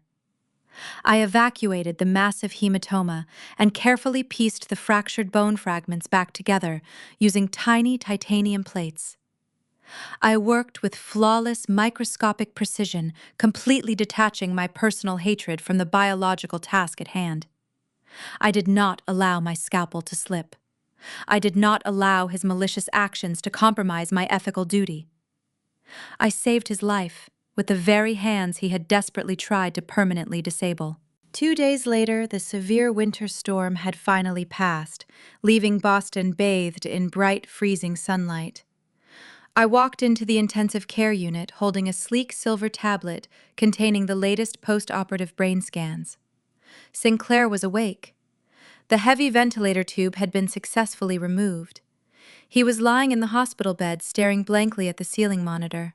I stepped into the room, closing the heavy glass door behind me. Sinclair slowly turned his head to look at me. His arrogant, predatory eyes were dull and heavy with pain medication, but a spark of malicious recognition flared when he saw my white coat. "You saved me," Sinclair whispered, his voice incredibly raspy from the intubation tube. A slow, arrogant smile attempted to form on his pale lips. "You are a fool, Dr. Torres. I tried to destroy you, and you put my brain back together. You think this makes us even? I am still going to crush you." I walked over to the side of his bed and looked down at him with profound, unadulterated pity. "I did not save you to earn your gratitude, Mr. Sinclair," I replied, my voice completely devoid of emotion. "I saved you because I refused to let your malicious actions turn me into a monster. And I saved you because I needed you perfectly competent and neurologically sound for the federal authorities." The weak, arrogant smile vanished from his face. "What are you talking about?" he demanded, attempting to sit up, but failing against the heavy medical restraints. "Did you really think I spent the last 3 days simply watching the snowfall?" I asked, tapping the silver tablet against the edge of his bed. "While you were unconscious recovering from the surgery, I forced the hospital board to issue a massive public retraction. My reputation is entirely secure. Furthermore, my attorney, Mr. Montgomery, utilized the time to officially hand your decrypted communication logs directly to the Securities and Exchange Commission. Sinclair's heart monitor began to beep faster, betraying his sudden rising panic. The federal authorities executed a massive dawn raid on your corporate headquarters yesterday morning. I continued, delivering the devastating final blow with surgical precision. They seized your servers and froze all of your holding accounts. They uncovered the entire pump and dump securities fraud scheme you orchestrated with my brother. Your billionaire empire is completely dismantled. He stared at me, his chest heaving under the thin hospital blanket. He realized he was entirely trapped. His limitless wealth was gone. His reputation was shattered. I turned toward the glass door and gestured to the hallway. Standing outside the room waiting patiently for my medical clearance were two federal agents wearing dark suits and carrying heavy steel handcuffs. "You are medically cleared for transfer to the federal holding ward, Mr. Sinclair," I announced, turning back to look at his terrified face one last time. "You tried to bury me with your limitless capital, but you forgot one crucial detail. I have spent my entire life learning how to dig myself out of the dirt." I walked out of the intensive care unit, leaving the fallen billionaire to face the brutal, unforgiving weight of the federal justice system. The ultimate threat to my career was officially eradicated. But the toxic roots of the Torres family still held one final, desperate parasite attempting to cling to the wreckage. And it was time to permanently sever the final branch. The freezing Boston wind whipped across the top level of the executive parking garage as I walked toward my vehicle. The federal agents had hauled Preston Sinclair away hours ago, but the toxic roots of the Torres family still required one final severing. I unlocked my car, pulling the heavy wool coat tighter around my shoulders. A figure stepped out from the deep shadows of the concrete stairwell, blocking my path to the driver's side door. It was Ashley. My former sister-in-law looked entirely unrecognizable. The immaculate designer wardrobe and the flawless blowout were completely gone. She wore a thin, wrinkled trench coat, and her hands were trembling violently from the bitter cold. The billionaire she had attached herself to was currently sitting in a federal holding cell, and her offshore accounts were permanently frozen by the Securities and Exchange Commission. The parasite had run out of hosts. "Paula, you have to help me," Ashley pleaded, her voice cracking as she took a desperate step forward. "The federal prosecutors are threatening to indict me for corporate extortion. They have the audio recording from the settlement meeting. Preston threw me entirely under the bus. I have absolutely no money left for a defense attorney. You have to tell them I was manipulated. You have to give me a loan." I stood perfectly still, letting the frigid wind howl around us. She was appealing to a sense of familial obligation that she had spent years actively mocking. She had stood on a sunny Arkansas patio and poured red wine on my surgical clogs. She had proudly announced her $2 million consulting fee intended to steal my grandfather's land. Now she was begging for salvation from the very woman she tried to destroy. "I am not a bank, Ashley," I stated, my voice colder than the winter air. "And I am certainly not a character witness for a woman who actively conspired to commit federal fraud.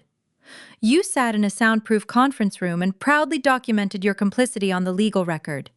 You dug your own grave out of pure, unadulterated greed."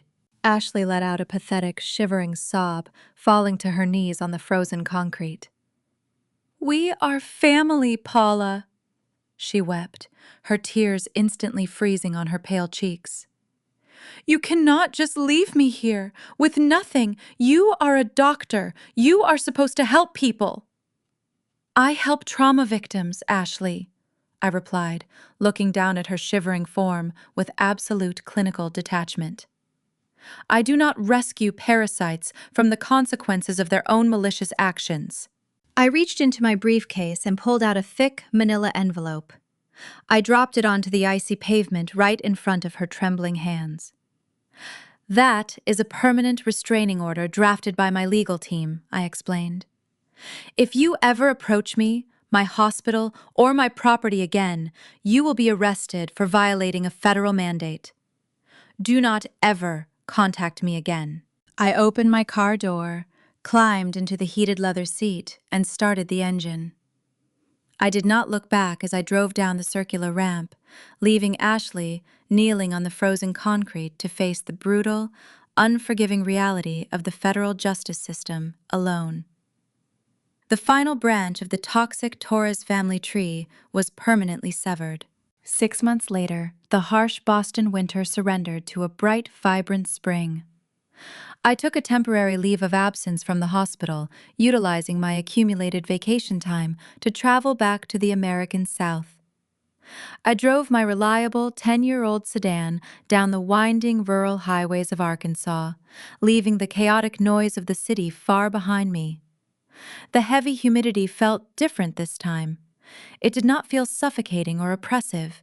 It felt warm, rich, and deeply familiar. I turned off the main highway onto a freshly paved road that wound deeply into the Ozark Mountains. I parked my car in front of a sprawling, state-of-the-art facility nestled perfectly into the surrounding wilderness. The glass and steel architecture of the new Neurological Rehabilitation Center gleamed under the bright southern sun. It was a sanctuary built specifically for uninsured trauma patients, entirely funded by the liquid assets seized from my father's hidden offshore accounts and the lucrative sale of the subterranean aquifer rights. I stepped out of the vehicle, breathing in the incredible scent of pine needles and damp red clay. The construction crews were gone, replaced by a dedicated staff of brilliant medical professionals. I walked past the main entrance, offering a warm smile to the receptionists and nurses who were busy preparing for the grand opening ceremony scheduled for later that evening. I did not stop inside the clinic. I walked around the perimeter of the building, stepping off the manicured lawn and directly into the dense, untouched timberland my grandfather had left me. The forest was breathtakingly quiet. The canopy of ancient trees filtered the bright sunlight, casting long, shifting shadows across the forest floor. I walked for nearly 20 minutes, navigating the familiar winding trails I used to explore as a child. The air was incredibly still, filled only with the soft rustling of leaves and the distant melodic call of a mockingbird. I stopped walking when I reached a small clearing. Right in the center of the space lay a massive fallen oak tree. The gigantic trunk was heavily decayed, crumbling back into the rich, damp soil. It was a dead, rotting thing that had finally succumbed to the weight of its own immense age. But growing directly out of the center of that dead, decaying wood was a spectacular sight. A strong, vibrant green pine sapling had taken root inside the rot. It was pushing its way upward, reaching eagerly toward the filtered sunlight. The young tree was thriving, feeding off the nutrient-rich decay of the fallen oak. I stared at the resilient little sapling, feeling a profound, overwhelming wave of emotion wash over my chest. The symbolism was too perfect to ignore. For my entire life, my family had tried to bury me. They had covered me in their toxic expectations, their bitter insults, and their desperate manipulation. But they did not realize that they were simply providing the exact soil I needed to grow an unbreakable spine. My new life, my pristine career, and this incredible hospital had blossomed directly from the ashes of their ruin. My smartphone vibrated softly in the pocket of my slacks, breaking the serene silence of the forest. I pulled it out and looked at the glowing screen. I had a text message from Dr. Mercer, my brilliant chief surgical resident who had flown down from Boston specifically to attend the clinic opening. "The catered dinner is ready on the back patio," Dr. Torres Mercer wrote, adding a joyful exclamation mark. "The entire surgical team is waiting for you to give the opening toast. We cannot start without our fearless leader." A genuine warm smile spread across my face. I was not a useless dropout. I was not a marginalized scapegoat. I was a highly respected leader, surrounded by a chosen family of dedicated, intelligent professionals who valued my mind and celebrated my victories. They did not demand blind obedience or extort my savings. They demanded excellence, and they offered unconditional respect. Just as I was about to type a reply to Dr. Mercer, a second notification popped up on my screen. It was a text message from an unknown number, possessing a local Arkansas area code. "Paula, it is your mother," the preview text read. "Your father is very sick. We are living in a terrible motel. The state aid is not enough. Please, we saw the news about your new hospital. You have so much money now. You have to forgive us. We are your real family." I stood in the quiet forest, looking at the desperate, pathetic words glowing on the glass screen. A year ago, a message like that might have triggered a spike of anxiety or a deeply ingrained sense of lifelong guilt. Today, it provoked absolutely nothing. I felt no anger. I felt no sorrow. I felt a complete, absolute clinical detachment. My real family was currently waiting for me on the clinic patio, holding glasses of champagne and ready to celebrate a massive medical victory.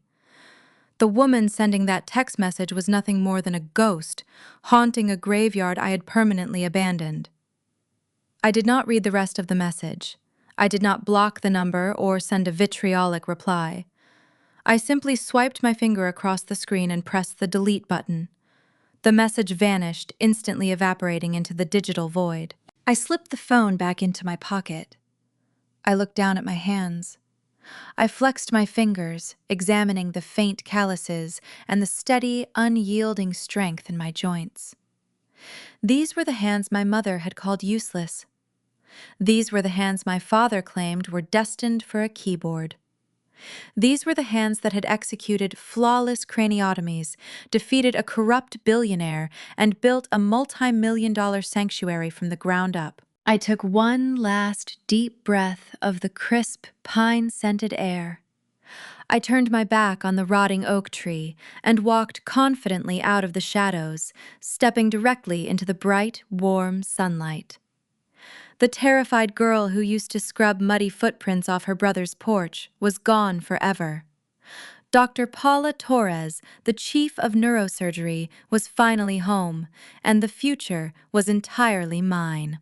We are raised on a very specific, fiercely guarded mythology in American culture: the sanctity of the traditional family. We are taught to envision the family unit as an unbreakable fortress, a sanctuary of unconditional love, Sunday dinners, and steadfast support. It is the very bedrock upon which we are supposed to build our futures. But what happens when that fortress is actually a prison? What happens when the people entrusted to guide you are the very ones trying to bury you? The devastating story of Dr. Paula Torres and her brother Derek forces us to pull back the curtain on this cultural ideal. It demands that we confront the terrifying reality of what occurs when parenting values are consumed by vanity and family responsibility is twisted into a weapon of extortion. At the heart of Paula's journey is a profound crisis of parenting values. In a healthy traditional family structure, parents are tasked with providing a moral compass. They are supposed to model honesty, cultivate fairness, and possess the emotional awareness necessary to see their children as distinct, valuable individuals. Hector and Gloria Torres represent the catastrophic failure of these core responsibilities. They did not raise children. They cast actors in a play designed solely to elevate their own social status. They designated Derek as the golden child, handing him unearned praise and unlimited resources, while Paula was relegated to the role of the invisible scapegoat, mocked for her supposed inadequacies. This dynamic reveals a chilling lack of emotional awareness.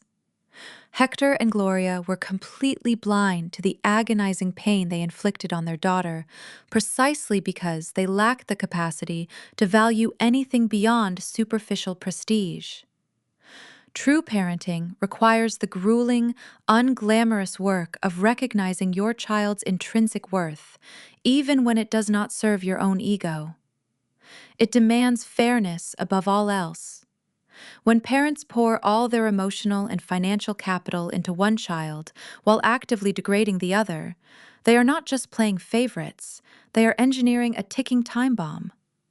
They crippled Derek by shielding him from accountability, leaving him completely defenseless and morally bankrupt when he faced the real world. In the cruelest of ironies, by starving Paula of affection and support, they accidentally forged the unbreakable resilience she needed to survive them. But a child should never have to survive their own parents. In American culture, the concept of family responsibility is deeply ingrained. We are culturally conditioned to believe that blood dictates an infinite well of loyalty and duty. We are taught to sacrifice for our siblings and respect our parents unconditionally. Yet in Paula's story, we see how this noble concept can be maliciously inverted. Her family did not view responsibility as a reciprocal bond of care and protection. Instead, they weaponized the idea of family duty to extort her. They demanded she drain her life savings and forfeit her grandfather's timberland to fund Derek's fraudulent delusions, all while actively treating her like a servant in her brother's home. This perversion of responsibility is perhaps the most insidious aspect of toxic family dynamics. It operates under the disguise of tradition and love, making the victim feel guilty for setting boundaries. A true understanding of family responsibility requires absolute honesty. It means holding each other accountable, not blindly funding a brother's criminal enterprise to maintain a facade of upper-class success. Hector and Gloria's failure to provide honest, long-term guidance ultimately destroyed their golden child and drove away the only person capable of saving him. They mistook enabling for loving, a fatal error that inevitably led to their own absolute ruin. Paula's ultimate triumph as a brilliant neurosurgeon is spectacular, but we must not gloss over the profound tragedy embedded within her success. She was forced to build her empire in the dark. She had to become exceptional simply to justify her own existence. Her clinical detachment, which allowed her to perform life-saving surgery on the man who stole her life's work, was a necessary shield against decades of emotional lacerations. As a society, we must deeply reflect on the long-term guidance we provide to the next generation. Are we raising our children to be strong because we are actively supporting them with fairness and emotional intelligence? Or are we forcing them to develop impenetrable armor because we are the ones attacking them? If this story resonates with you, if you have ever felt like the invisible pillar holding up a crumbling structure, know that you are not alone. There is immense power in recognizing the truth of your own narrative. I encourage you to share your thoughts in the comments below, and please follow Amanda Told Stories for more deeply emotional narratives that fearlessly explore the complex, sometimes painful realities of the human experience. We are building a community where every unseen struggle is finally given a voice. When the dust settles on the Torres family estate, we are left with a quiet, unsettling truth about the nature of love, loyalty, and the burdens we carry. We are universally taught from childhood that forgiveness is a mandatory virtue, that familial love is the ultimate healer, and that reconciliation is always the highest moral ground. We are conditioned to believe that, no matter how deep the wound, the family unit must be preserved at all costs. But perhaps this conventional wisdom is the greatest, most damaging deception we tell ourselves. Sometimes the family is not the foundation.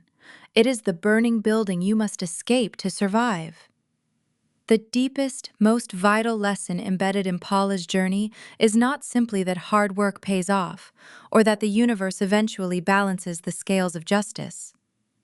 It is the radical, almost terrifying realization that your creators do not inherently own your future, and blood does not automatically grant someone a permanent lease on your soul.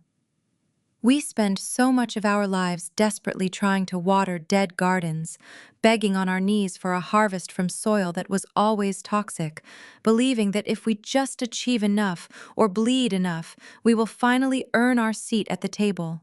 But true liberation requires a breathtaking, unapologetic act of rebellion.